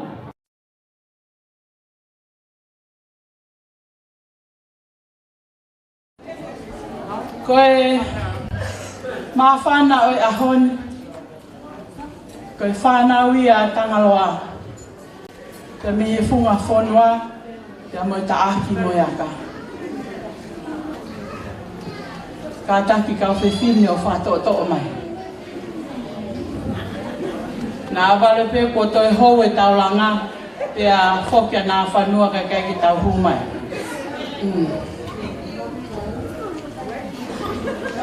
Koe e whiawhini, o wikai ke te tupuangi hano whainga maari e. Mau loto ke mau. Siola. Tata.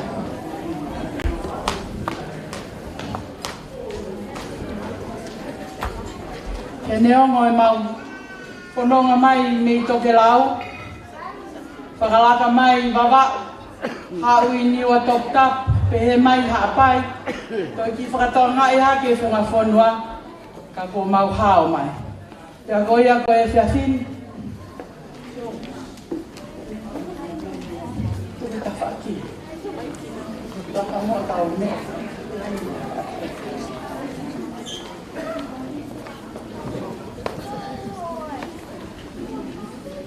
Ka kui ai ai whamaro, ka mui roto honga ia. Kai kia ha mea ai mao Anau. Koe whangaki I te hina, te amoe tau kete, o maulere mai he ahoni. Koe luwa ko toa tupe mai, te a maau ke whai aki hau whatongia. O ku ongo e masiwa, ka ku maulere mai he whiawhini, te amoe ko toa ko mauloto. Wahiki heka mai ai, tangaloa. Au maa e kui, Pauline, te pehe.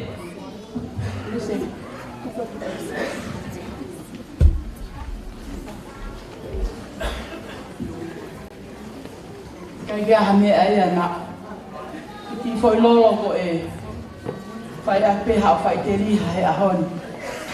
Ke koe lele mai ai ui tōu. Koe whie kāpataha. Te moho o whae I aho koe ni. Kau maa aho whanga whae. Te a koe ia. O mo tala fo o koe. Mo whai mo moraka mai ki moani. Koe toi haho mo. Rato o to.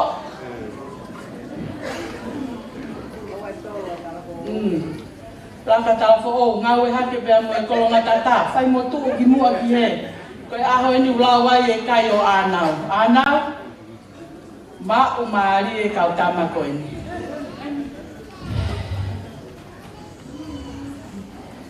Ka koe a kōkore whamore atu. Whawhotonga e whiawhina. Ka koe a tunga pēia rere koe mi mot mama au. Pea mo mau hifo me langi. Hange o kai ke mau fu maheni he sio ki he kakai. Koe ai, whamore atu. Anau, mea mai. Ko a hoe. Hoi. Hoi. He o ku kei lahi te o kuhi a koe. Mea mai. Hoi atu. Neongo e ne taha. Ai ki tola. O atu pe. Whai aki ha o. Lau noa. Malo.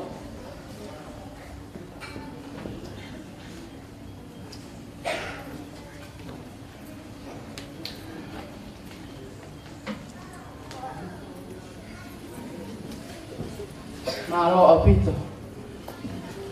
Dame. Tuku mai kai.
fin o te mawhani kai ngālo te whakahoko.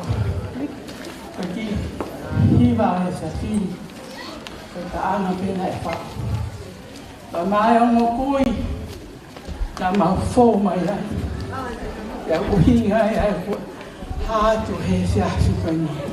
Whakatoa o atu e o wharafu. Malo e ma o whainga maari e Anau. Sika o wharahi atu a te koe. Malo e ma o whainga maari o whai.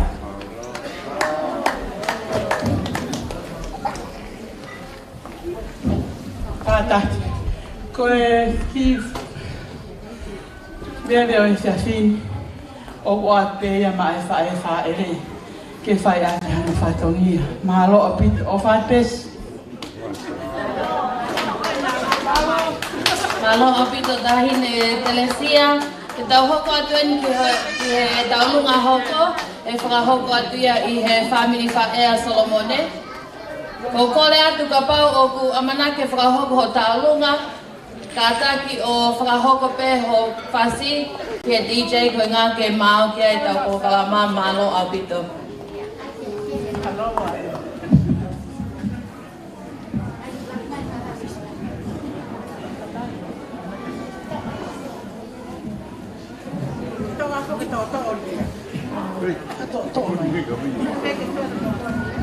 Tore ke o whanga pe he whatapu ne kamata ke hau whangani he ka whini. Kai atamu a moe ki whina motuani ke whahoka te ki whatongia koini. Te eki ke whahoka tō whanonga, mua ke whahoka tuau. Ki mo tōru kona te eki ai ke mo mea I au.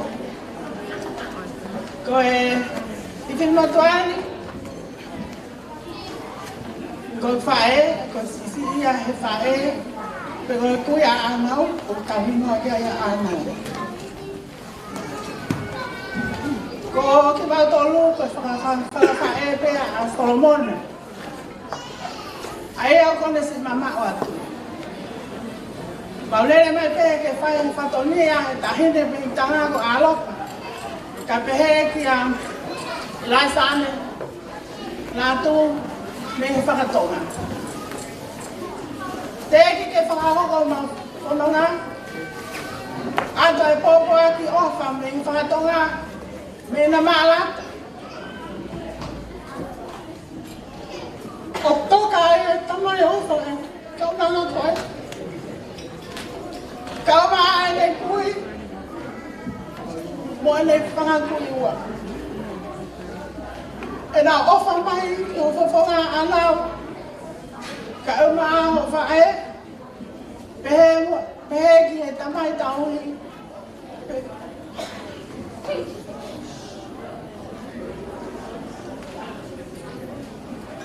Obi ai ofa me o me tanga.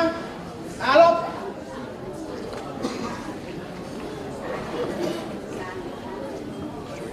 Wale wha amu na I hene pōru.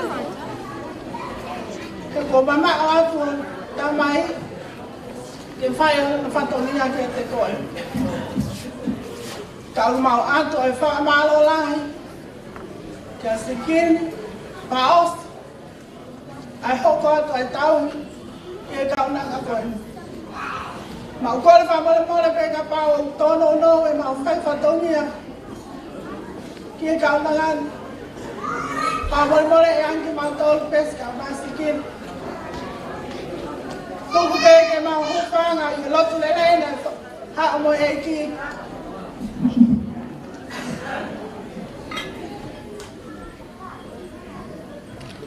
Ke goi a pena e mate e tapai koi. A Anau. Na le nofo piki he luku. Pako mau wha mole an ka pao. Wha fotonga.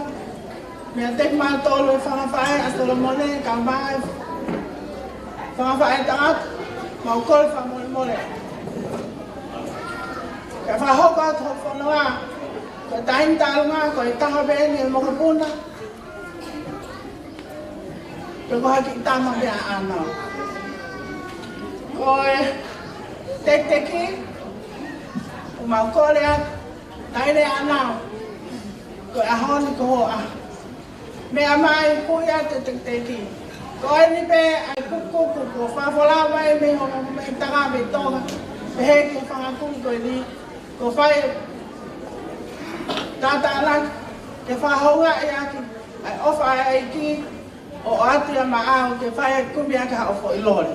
Me amai kuya to teki ko ki fa ha pe to la malo. Ko tu anga talunga. O fia pe ai whanga whae a Solomone. Ke whaki atu ia mahana o mekitanga. Ko le sinere mai. Me he i kare. Atu mua e ni neo ngoi masiva i lima alopa ka maa Solomone. Me whanga whae, me whanga kui. Whale ki aki ho mea lele. Ko whanonga holo i Australia ni. Ko iai o whaki atu ia. Ma telesia ke moti malo. Kama ya mafasi tu alfa.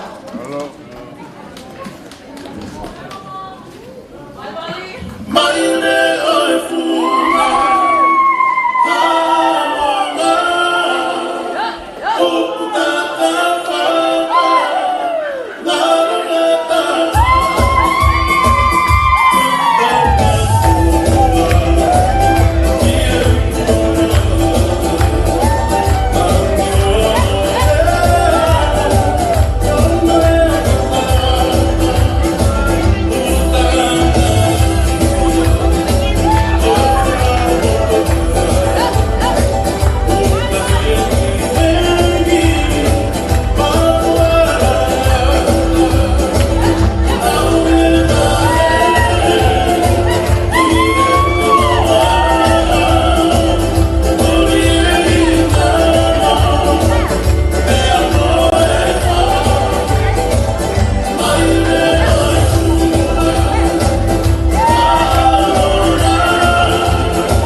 vai. Pakatulong nga, tukina haagod wa pe buo pakatapua. Petu ko hen yung pakatulong makehe. Kita hin yung birthday yung ahong, hin yung Anau mara. Pakatulong wa to hen. Kihe pahupakahu pakalangan yung ahong ni. Kaya ko le whakamori at pemua kihe matanga. Kai tala hong uhinga mo ho putunga. Koi uhi, koi whakafotunga o kong hātuai. Tahine Anau Malafu. Ko lere mai pehe aho ni. Ko poko at pe ki fatongi aho tamai. Lau ki kai ki kakato ni tau hika te ko. Ko ki tek ki o tau orunga masiva e aho koe ni. Ko ki paanga pe ta. He kai lawa ai ha fo idore aho. Kau pu atu aki pe ia. Ai mau o whawhaka taha moe si kai ngā whina ki o nau whakapae ai whonuan. Te amo mau tala monu. Ki he aho mau inga ko rea usi ai aho ni. Kai whakaose o whatongi au he aho ni. Tahi te disa pes whakaose. Ko atu e whakamaro roto honga ki a te koe. Koe kukau he lau he aho koe ni. Koe kulele mai ko lamo kaka pe ke whatongi a tauhi hau kutu ngā ne. Whakamore a. O whakautua me he I kare. I kai te utoi lava I awa I lala ngā mo I ko kānga. Me a pe eni kou lava. Koe whakapiki piki a ki ko ngā tupenu koe ni. O kumu aki atu aki ia katoan. Whariki aki ai kafu papahalangi hongo furu. Pe aku hiri atu ai pa hongo sila. Koe tola ni maafi. Ko whakara e ia, hiri ana tau o runga māwhana o e aho. Ka toa ki kuku kou rere mai mo ia. Ko whake pe ia mai whae, e whae aki hao whae te liha. Rea mai maranga, tua o whae.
Malo ang pito si Kahite Daphne.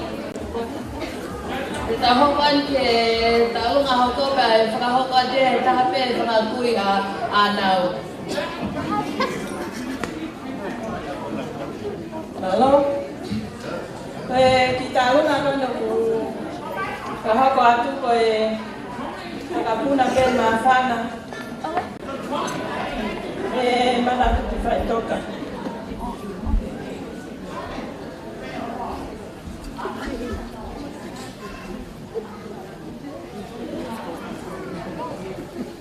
Sentelera, como todo el porque mau ila me que mau fai, ta como releta happen, mo famo porque hen Ke tau ka whakata. E whakawhia koe.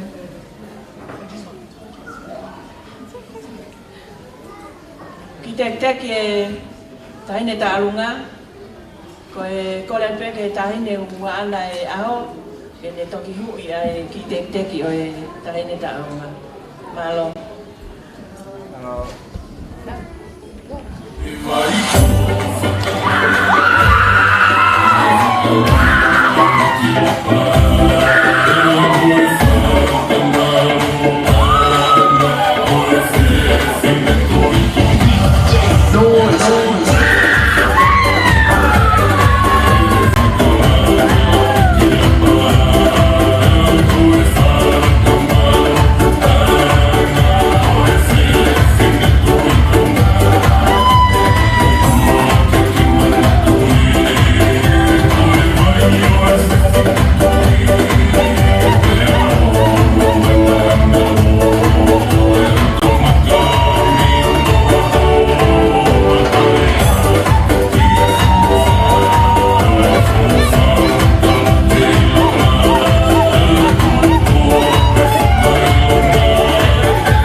Malo au pito.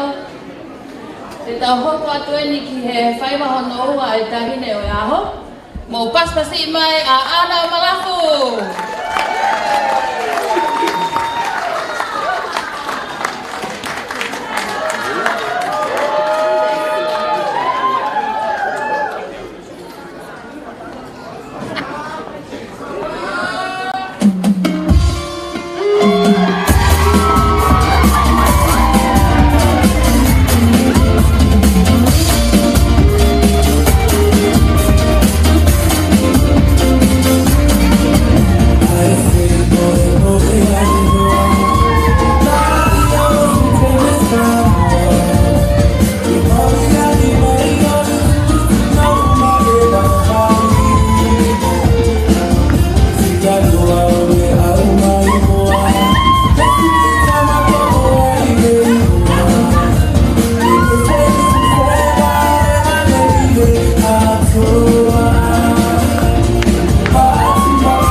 Happy life. Ko le beheni ke o whakatulo watu ke he matanga. Pehe whakapaapa ki he tahini birthday o honi. Ka ata mo oku ke o tūpeo whai peha mawhana. Ka whawhita ki he eki he aho whakakoroa koni. Ko le whakakoroa o mo ui o ke au sia. Ai tau e ua taha tau. Aho mātua ke atiko. Oi mautu i e kia whini na o si tu e tangata e ki o whakahoko at ki mautoi. Koe lahi e tangata e ki sikini. Pe sisi e tangata e ki tupu e ki whanau koe ni. Kau mautu peheni ke mau kau kataha mo sikini he fua whatongia. He aho koe ni. He whanau koe ni. Pe ki Elizabeth. Ke tangata e ki. Hoki a tahe o whalahi kau pipeli ki mautoi. Pehe ke kau fulau pia mi Alaska, ada o whalahi au putuli a te koe. Pehe ke fulau mi Amerika, ngana pe mo tolu mo, hao mo tolu mi whanua tu maari e. Ko mautolia ko e, si whanau masiva ko mautu pe ke Tupou. Ke whae ko e mi pamata mai. Skini ko ata e o whalahi a te koe.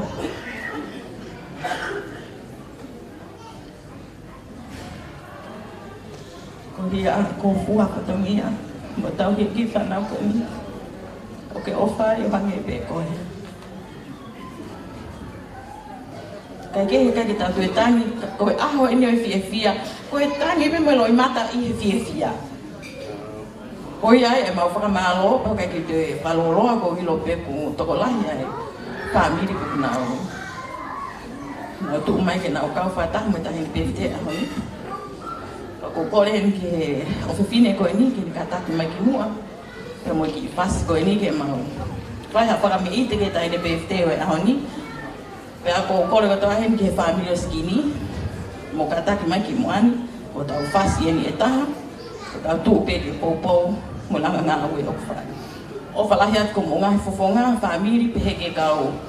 Pa ho no ko to pe tau kau wa ta he a ko ni. Tu peke o toa mafi ke ne tāpikina ki mautolu. Pe mo lotua tahi de PFT aho ni. Ke kei hoko ato no tau i e o toa hoko mo ui. Ke iaha aho pe ni i ka hau. Ko iai koe ki taalunga me teke aho ni mo ki panga pe taha tahine haata. O kakapa ho mauloto. Kakumasiva ho maulima.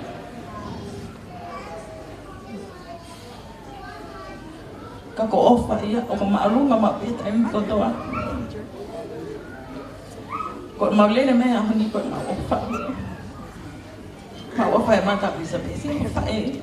Ma ofa ki mata skini.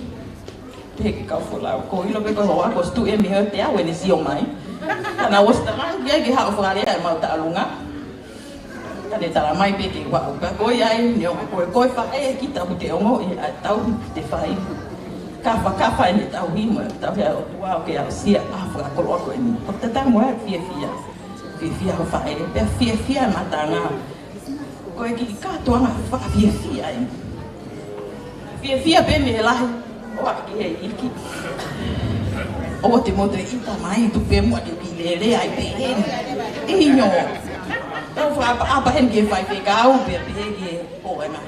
Kau whai whekau, mo kau maurunga ho e ki hono kotoa pe. Koe ki tālunga, koe ni koe ki tālunga masiva. Pa te wai bea, koe whewhine masiva, tu peke urerea mua ke awa. Ke mahino atu e masiva. He kou fia, he kou kau whakataha mo tō i he ue o e aho ni. Koe mea ia o mahu inga taha ki me mo ui. Koe whae. Ka koe tālango fua e tama. Koe ia fia e ha koe ni. Koe tāmi ho whae ki mautolu, koe sia ke ki mata skini. O tenga ke ose ne tāna no ako mau, tōtau i o mai mautolu ke whepo mau. Kau he whakawhawhi aho ni. Koe ai tahine maata. Ko whenga pe ke o whakaosi.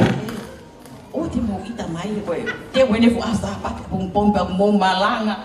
ai ke mo loto fie he koe aho fie ai ni ke tau fie he ahon fie a pong ko ia de mata lea o fat ko mo ngai fofonga hono ko toa pe ka ko ni ki he tahini ko ni ke ni kata fa mo ne hu ia ki pare tola taha ko ni mata pai aki hao tongia ia ka hao o Anau tahini Anau mata Tupou ia mau pea koe i tuanga koe aho ni toa pe mua i holo ana mata pate whaka kātoa aki moe wawholau atu aki ai kum toa e mau o toa au whai ki atu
Malo Alvito.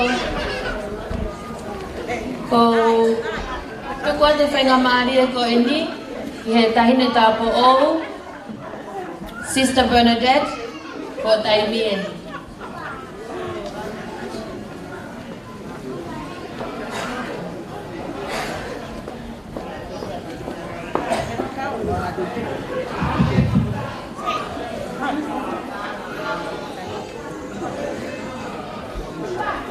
Whakaturo watu. Pea ofa ke ngofua, ofa ke ata. Ka whakape mua he lea talitali. Mo e lotu kamata.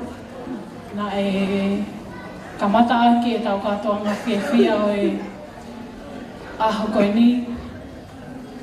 E tupu e mua ke tawa hoku uhi ngā. Mo e ku whawhotunga hei whiawha koe ni. Ko kuhingoa ko Sister Bernadette Alufaki. Ko kulela mai ni he kali ko mawai tangi. Ia mai vai ko puna. Ko Ko whakawata maki he ngā oe I tonga he ofisia e Katolika e tonga. Ko fia au pito ke o kaumai he aho kātonga koe ni. Ke o whakamooni ki he aho maho inga I he mo uia Anau. I he wafe mā walu. Nei whakahoko ai e Pilikini a youth ai seas Katolikana whakahoko mai ki heni. Pena ku kaumai he whanonga ko ia. Ka koe tau luaki ai ku hu. O te teo ke wako tāpo o te kia ke tui e veili he taimi ko ia. Na maha o nowha I Renwick he kautaha tāpo o ai ko Little Sisters of the Poor. Pea koe hile mau kolo kalama. O talamai ke mau wā ke mau whamili a whai wike ua ki mua mau whoke ap ki tonga. Pea koe api eni nā ne taritari au. Talo mi he wafe mawaru. Koe kuho e api koe ni. Nai laupe aho e lela, tawake. Ko tāpe e whanau. Pako tui ko e latu le leia o mātua ko ia. Ko ke tō ai, I he whiawhini. Ko e kaunganga au e misi au na he siasia. Nā aku whiahi mo e whamili ko e ni, ko tau ono ia Anau. Pena tau whitu nai ki he wāua so. Pena iai mo e onki tamai ki he taimi ko ia ko Linta, ia matahu. Talo me he wafe mā wanu. Nei hoko e whamili ko e ni mo e tamai ki whiwhine ko e ni. Ko ku whangatake. Ka tau te whito ki he whae e tāhine o hāna e aho. Ko mea si I mea lahi, ko no whito ko ni aki e pe. Pea ko tāhine ko ni o kune whawhawhangai mai whahu. Ko ku kau ngā whiwhine mamai a salong. Ko ka uhinga ia, o ko I hene e aho koe ni. Ki kau ngā whakamooni ke Anau, he koe talo mi he wafe mā walu, me kei ke ngalo ia ke au. He koa lo tua ko whonga, whanki whanau koe ni. Ka ko haupi mo ku ki mea ofa, ko mo ka taki peo ku, o kuige ngau pa angau ia ke ia haku sila ke mea ofa ke tahini. Ka koku ki mea awha pene whaki ki ai. Ko maki lai tā me he wafe mā walu. Ko lai tā. Ko te dewe ke taua taha ana. Ko kole peka pese kiri te au mea ana. Ko ake tu pēa mea awha. Ko mo ka taki pe he whakaloloa. Ko kai pe moki fo I taulunga I whakahoka. Ka nau ko leange ke mea mai e tahine aho. Ka neo mo ia ko api taimi, e whakahoko e whameite, e ko e... Oh, o tahine nea.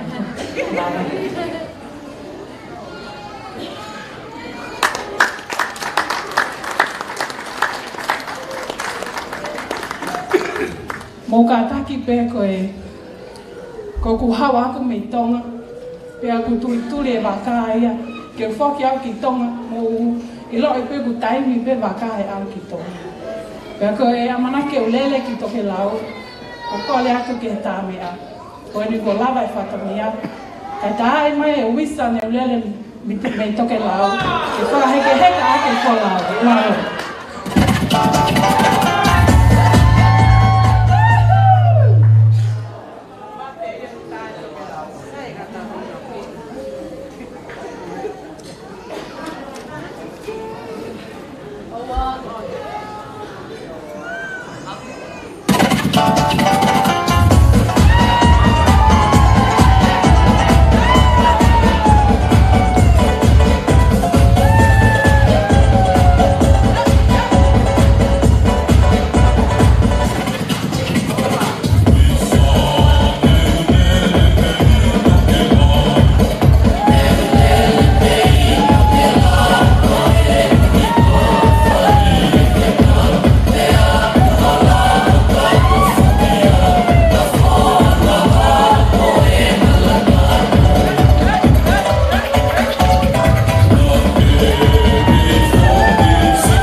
Malo Alpito.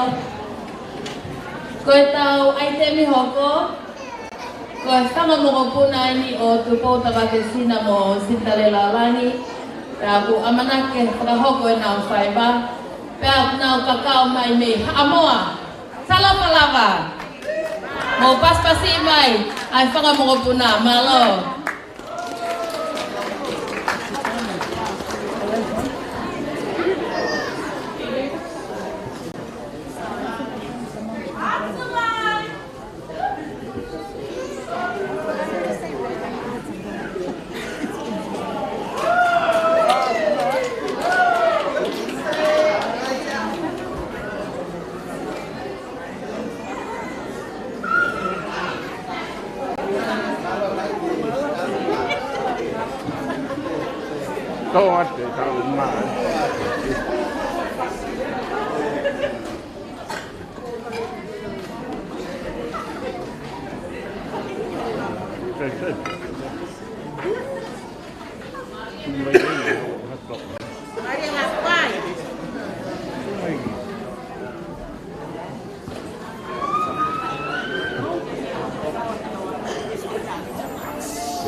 Fasi pesi la tupu na mama, que foi o meu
Okay, peke o si kainga family. Kei hoka tepe family langi. Ole ke ufa mai whakapu, kai hoka te talunga popo. Talunga popo ko talunga ai. Popo nai taha, popo te pakai sinla, ko te la, ko mele naite. Ko mele naite ko whakahimo ai ke tohe finelahi mele naite. O tupo te pakai sina. So ko ia ko kole atu ka ke tahine o aho. Ka ta ku ke ha o to e te ki ka ho ko atu. Ai vai va.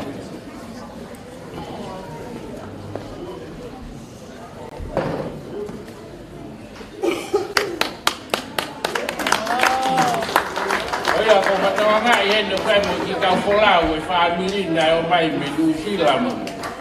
Meri poane papegi Amerika lah como taimien como mai otro como ni que paiva avato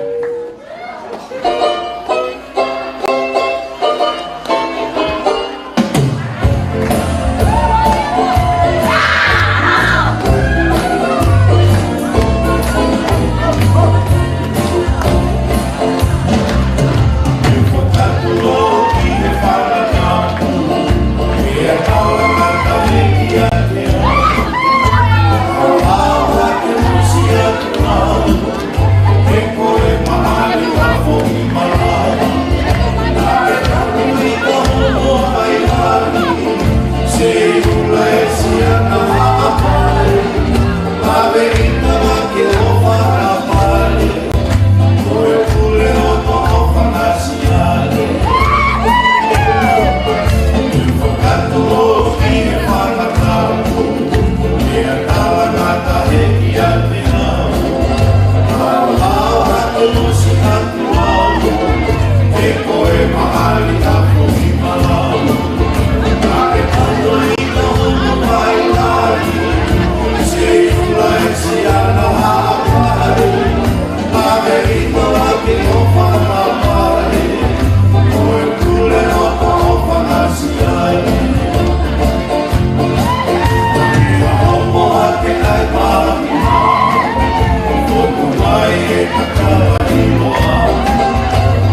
whakesina mo Sintalela-lani.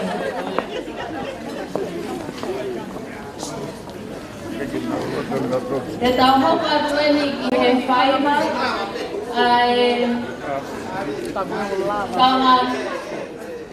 kanga ako a Anau. Pea ko kape atu heni a Senate Daisy ke ne whakahoka te nau whaiga malo.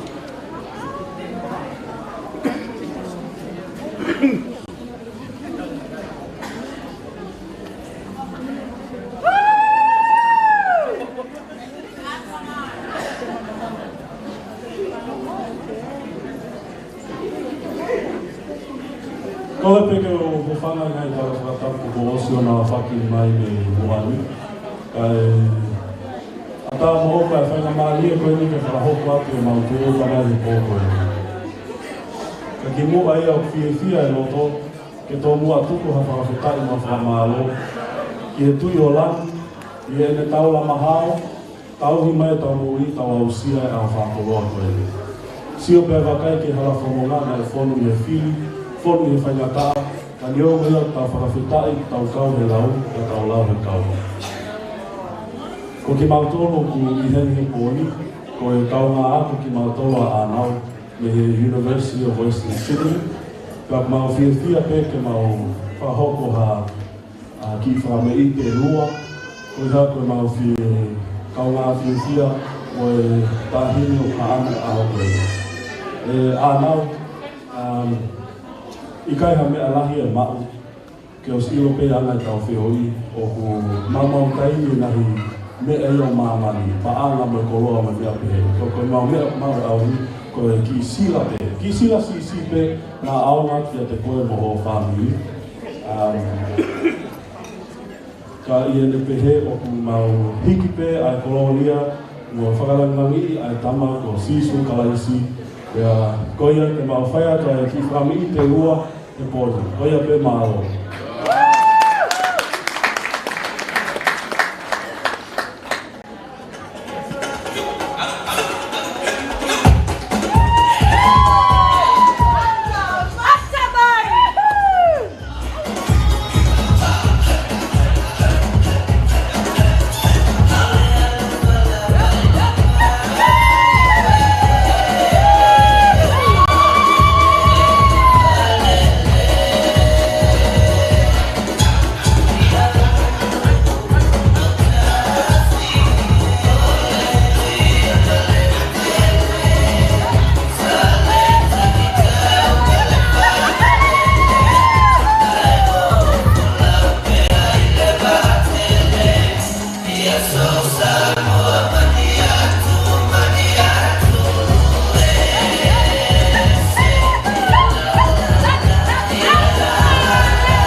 Hi, sorry.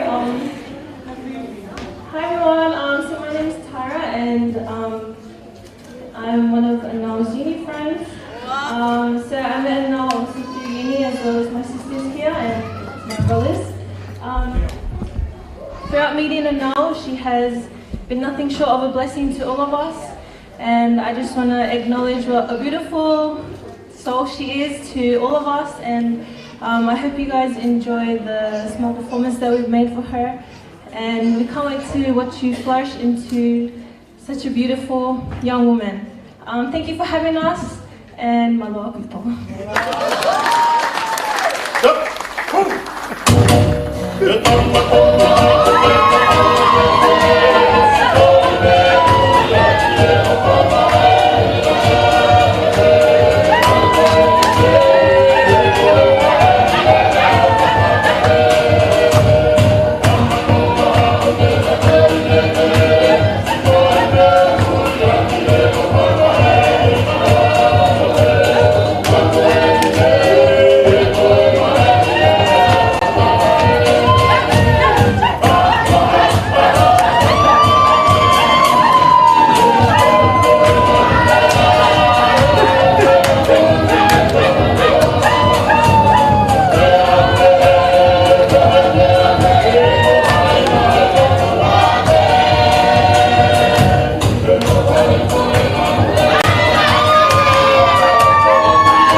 koni.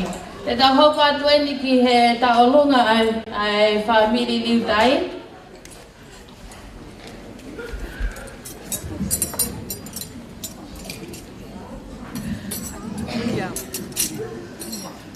Whakatoroa. Ka tā mua ke ki mo tua koe ni ke kau e fia maalari o e aha whakoroa koe ni ke tahene ko Anau. Anau koe masiwa kuongo. Ka mauroto ke kau whataha. Koe whamiri. Ka moe kāinga. Te maalari ho aho he tauhi ai o tua upani hao mo ui. Te puri ai ho mau masiwa ka mauroto ke maomi. O kau whataha. E whaiha ki taurunga, whawhiawhia kia te kohe a honu. Maro.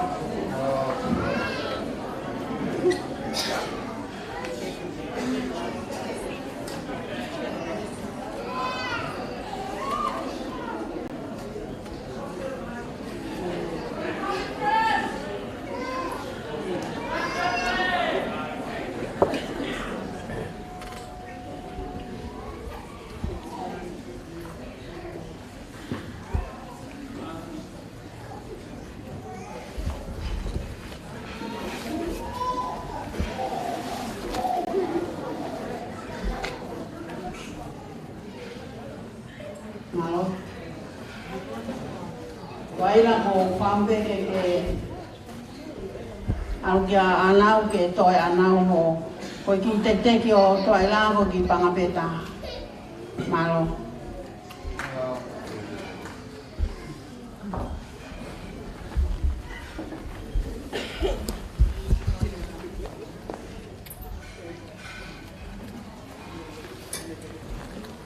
Ko ki wha no ai roto ku tō ata pēia ke atu mai whaere, malo. Tā mai whasi ka tau runga, malo.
Te taho ka tuen ki he Kaolunga o family o Sentale Lalangi. Kaya whakahopa atu pea Sentale La Junior.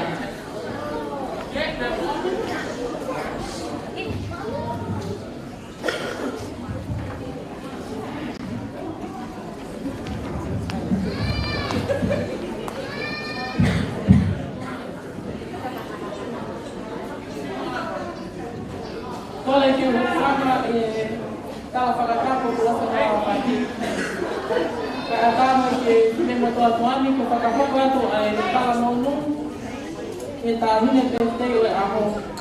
Happy birthday Anau Malafu. Tulo me hauwhanga ka whakamalumalu atu. E ngā whakatapo o e aho. Ka whakahoko atu o whonga o e kuwhiawhia.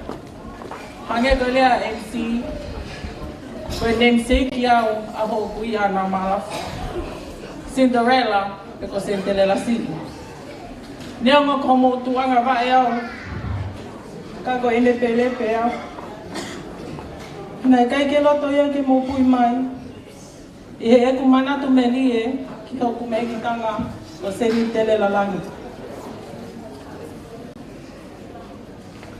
O hange pe koe ko asi e aho koe ni, o ko beautiful pia o hoko kiok namesake. O ko whiawhia pia ke hao o whakahoko atu e mauta o lunga. Ai o tamai koe ni, ka koe o tuanga ane o Cinderella Langi. Lahi e ku tamai, pai ngā nuku inoke. Kai si, ai motua koe ni, o kutu atu i loto. Ka tamasi ta olunga o ke whakawhawhonga e te mau ta olunga e aha koen ko ne hao ana me he hala mamau kōlang. Ko ki tekteki o whaki bea ke taine pesteo e aho e whakawholau mai ai ofa mai toenga ho mau family o ke kai ke naulana mai e aho koen. Anau ka kapa ho mau loto pang masiva ang ayaw mo angkol upain kata ki mai hu yang tek-teki bata alunga kito ki kumya ki pe ho fo inol DJ hit me to iwe eme apeku akau whainga Ile hiva mai aka whakatonga Haka ilalo, haka ilalo Haka ilota ke ki whainga e sino Iwe! Akau whainga Ile hiva mai aka whakatonga Haka ilalo, haka ilalo Haka ilota ke ki whainga e sino Celebratory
Junior. Te tauhoko atu e ni ki he taolunga whakaosi.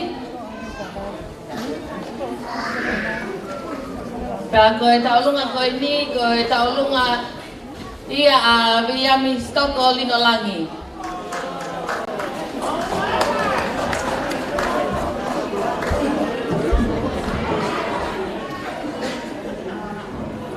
Toka more aku ke katohan. Pakatulau wa. Tako ko ele ke ufanga. Mekani. Kala ko nakapua me katohan. Ba aka mo eu tô a pouco, tô na malo, então também eu me lembro. E eu fui para o Itaú, o pai que tem tanto, eu tô a pé. Então o senhor mãe, água, eu fui para a coloa, e como eu sou a roupa fatoria, até o lungan. Porque tá ainda o maná que tem, sou a roupa fatoria, eu sou a langi ia. O Anau, i he ausia Anau, a se do pefte I tau ataha. Ko senterela, faith, o wharino langi. Koe ki tahine ko eni, koe ki ofe whine eni, o Williami Lino Langi, pia moka fua. Anau, maata Tupou, Malafu. Kai a hame e mau e sosiua, sentelela, e mo meuri eni. Ko tola pe ene taha, ke whakataua ka hao fo I lore. Ko si whala a o fi, ke whariki a kia, ho matawhare. O kupehe, a e kutala whatongi ani, I he whakatoa ki lalo, me loto maulalo mo oni, uafa si hova mo tau o tua, tamahewani, alo o si suka laisi, koe misa ia, ko tau eki hui, ko whakamo ui, ofa lahi atu, malo au pito.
सामने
tau hongo atu heni ki he lea e tahine birthday.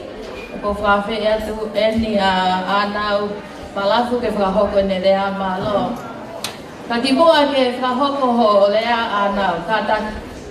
O kei ki whatongia, ai family eiki a Cinderella langi. Ka ko whawhi atu heni a Firila, ko e whohaini a Filia. Aia ne whakafofonga i taha pē ngahi kuia Anau. Mo paspasi mai.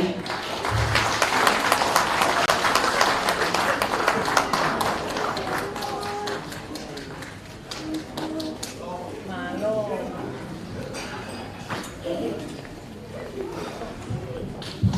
Tue.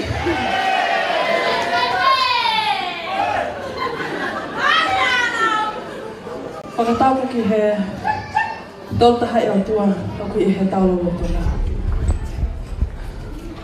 Whakatapu ki he whaiwhekau, ki he ongo whaiwhekau. Whakatapu ki he ngahi whakatapu o toke au whakimamu ani. Pea tu lau atu, ka mahaki hano kotoa.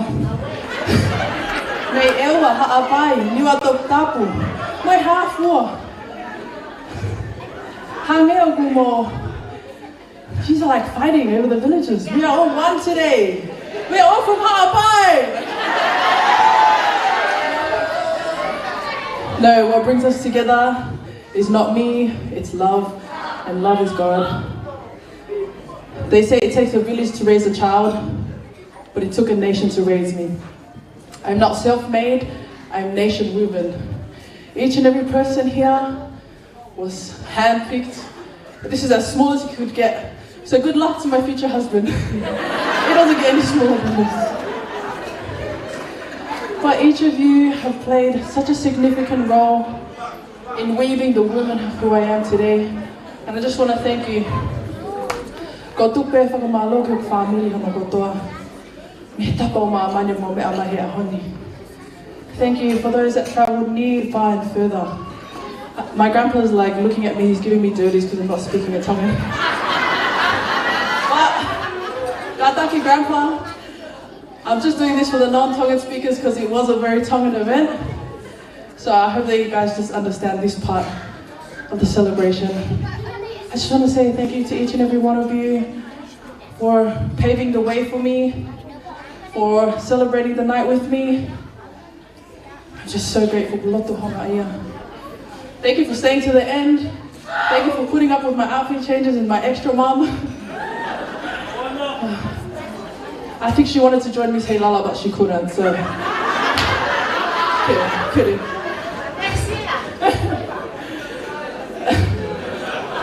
Yeah, I just want to thank you. Malo pita homo ofa. Malo homo tauhi. Malo homo tui o tua. Malo homo lotu. Thanking you for investing in me. I hope that I can make you proud in the future. I think growing up, I always used to be ashamed of the color of my skin, the uniqueness of my name that was often butchered. But today, I stand here as a proud Pacifica woman, a proud seed of the Pacific. I had no idea who was coming, the decor, everything like that, but they knew my passion and they knew my love for culture because, like Moimwana said, our culture is our superpower. And my grandparents instilled in me in such a young age, and I used to hate it. But now growing up, I'm so grateful. So, malo grandpa, malo kanamki, malo ofa. Thank you to everyone. Like I said, I didn't plan any of this, so I don't know who's in charge of what. I just want to thank you from the bottom of my heart. My grandma always used to say, "Be hapa wai."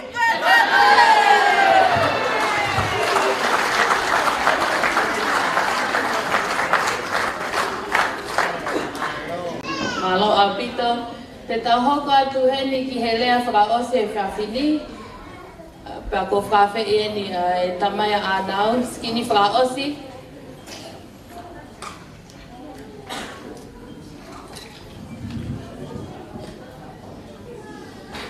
Malo, o kataki be whakaroroa. Kau boleh pergi ufang ada he, ai tak kata apa tu apa, orang kiri mabalo ni, kau ufang ada tu pe di famalo tu apa ni kata motor orang kata, kau ya kau mula mai ahon kita ufang fia, ai tahu apa ai fini kau ni, kau fola kau tu apa, di Amerika, di Sia macam kau fola, kau tu fini. Fulau memang ni puan ni, mereka pakai kepe, nama fulau mai miai, pamalo lah ya, nama sila mai, kau mua ke, katong ni apa ni, kau tahu fia kau tahu apa, offer mereka dia yang tua, kau pamalo ke ngai kau aku tahu apa, ya lakau sama macam apa, tapi kata motor orang kau tahu nama sila kon, ya sampai, yang mau tente lagi. Pete koni, ada utara manuat kata motor, tete apa pong, awang bagi orang tua kena telefon hui bagi motor, fai tahu bagi nak motor, apa yang bagi dia, tu apa?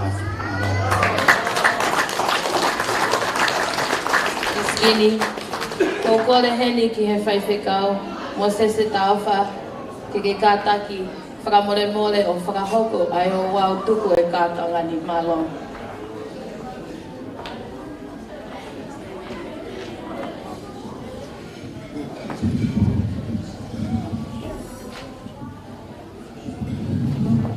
Fatuluat tapi kau tu mafi ufanga tu hengai fatap ko tobe kata muau ke faiha famalo fafita tapi foko fatongia ko lo tuku o eta ngawe ihe fiaf koin kimuai wai famalo kau tu mafi ko fakataulang aku ne fai matek tau tolu tau ikunai ai fiaf koin kau ma ka toa nga maalali o ene mai mo ui o fai ia Anau o tau sio mata i ahon he to yai hataha kune fuaki ai mo ui ka koi o tuape. So I'm very thankful for everyone that are here today, for Anau's family, for Anau's friends that give up your time and be here today to celebrate with Anau. So thank you. Just before I forget, it's so good to see the friendship and the relationship, as Anau said today. So for those of you who don't have a church to go to tomorrow I have a big service in our church, in Anau's church, the 40th anniversary of Roger Page Uniting Church. And if you don't have any service to go to tomorrow, I invite you to come. Come and celebrate, continue the celebration with Anau on that service. I'm sure you will have some food to eat. If you can't get into the church, just stay outside and wait for the food. Listen from outside. You will be mostly welcome to come. But the thing is, we do have a God that gives us life. And every one of us that are here tonight, I want you to go back with that. Never forget the reason why you breathe the air today. The reason why we are here today, because of life. You can't get that with money, but only given by God. And now there was a bit in your song. I said to Tangi tangata iki toa te fa'u. Kwa ki foi konga pe ai na e pehe nofo ki he iki. Ko tui ke tau mātuku pe te moi ki foi konga ko ia. Nofo ki he iki. Kau kama me fono alahi whawhetai malo e lawa mai. Ka mo me atu no fo pe ki he iki. Ka tama me ate aroa. Ka ma me lipoane to fefe tu na mo lava mai me ai me tonga iki. Mo me atu no fo pe ki he iki. Ko ia be ho dau maluanga. Anau tala monu atu. Fono ngau fai kai giai ha fatu tamaki. He kuke nofo ki he eiki. Stay there. He ko mo oi anga beia. Tala monu atu ki hako fai. Looking forward for the celebration again.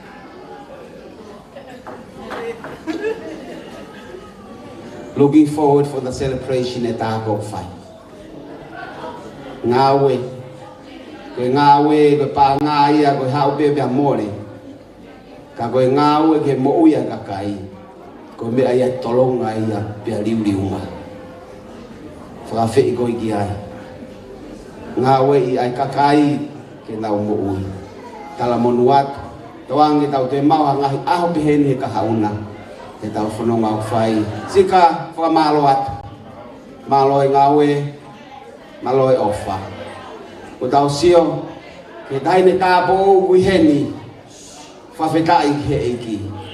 Malo ko family ko tau sio ki ai he honi. Fa ube ya he iki. Fa malo skini malo e tauhi. Watu be he iki ia. Ai fa na ma au ke tauhi. Fa feta ko tongi ai fa tongi ko ia. Pesi fa malo atu. O whaftai bek heiki i ngā ugone whai ma te tauto. Hiwa be hiwa koe ni, i whai ge tau lotu. I longa, hako ngā koe ge watu whamalo, koe ke heiki gene whakakato atu. MC, thank you for today, and our DJ. Thank you very much.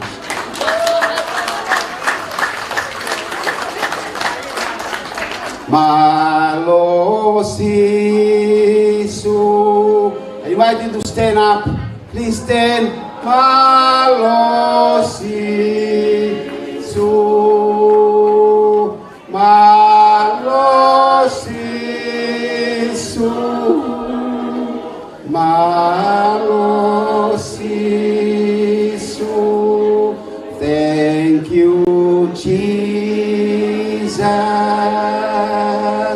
Thank you, Jesus. Thank you, Jesus. Thank you, Jesus. Fakafeta eiki ki fakafeta eiki fakafeta eiki fakafeta eiki. Thank you, Jesus, for all that you have done. Ko ke hanga o mi ki maudolo mi ngai tapa ke kehe. Leongo ko ke os my family. Ke fai hono waalari ai ofa ai afiona ko fai ki Anau. Ko mau whawhita i atu. Mau hanga ati te koe whamone morei mua ki maudolo. Ke aha mau ngā oe o tae whiunga mo tae tā mo a whio mai. Whakamore moi. Koe maulotu taria mai mua. Ai malari mo e whawhetai ku mau whaihe aku e ni. Tu mua ke hoko ia ke koto tāpu aki. Mau whanonga u whai. Whetā kina mai a Anau. Hala whanonga mau te kāki atu ia ke awhiona. Whetā kina mai koe sio mo ne tauhi. Whaulo mai sio wana whawhonga ke te koe mo ne alofa. Hanga i whawhonga mai a sio ke te koe. Mo ne atua me wino. Nese tau eiko suklais mo whātua mo whioi lau maare maan oni. I mau tolu ko toa beo nā hiri. Kai whai beo tai ngata. Amen. Amen. Malo.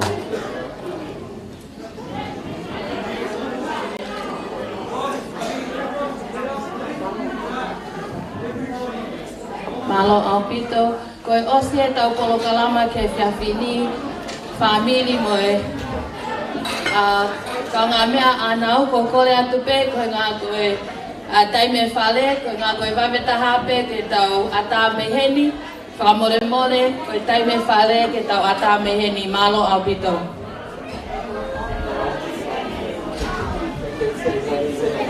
Can I please ask everybody to just exit the venue, just because we're currently dealing with an emergency. As soon as possible, please exit the venue. Thank you very much.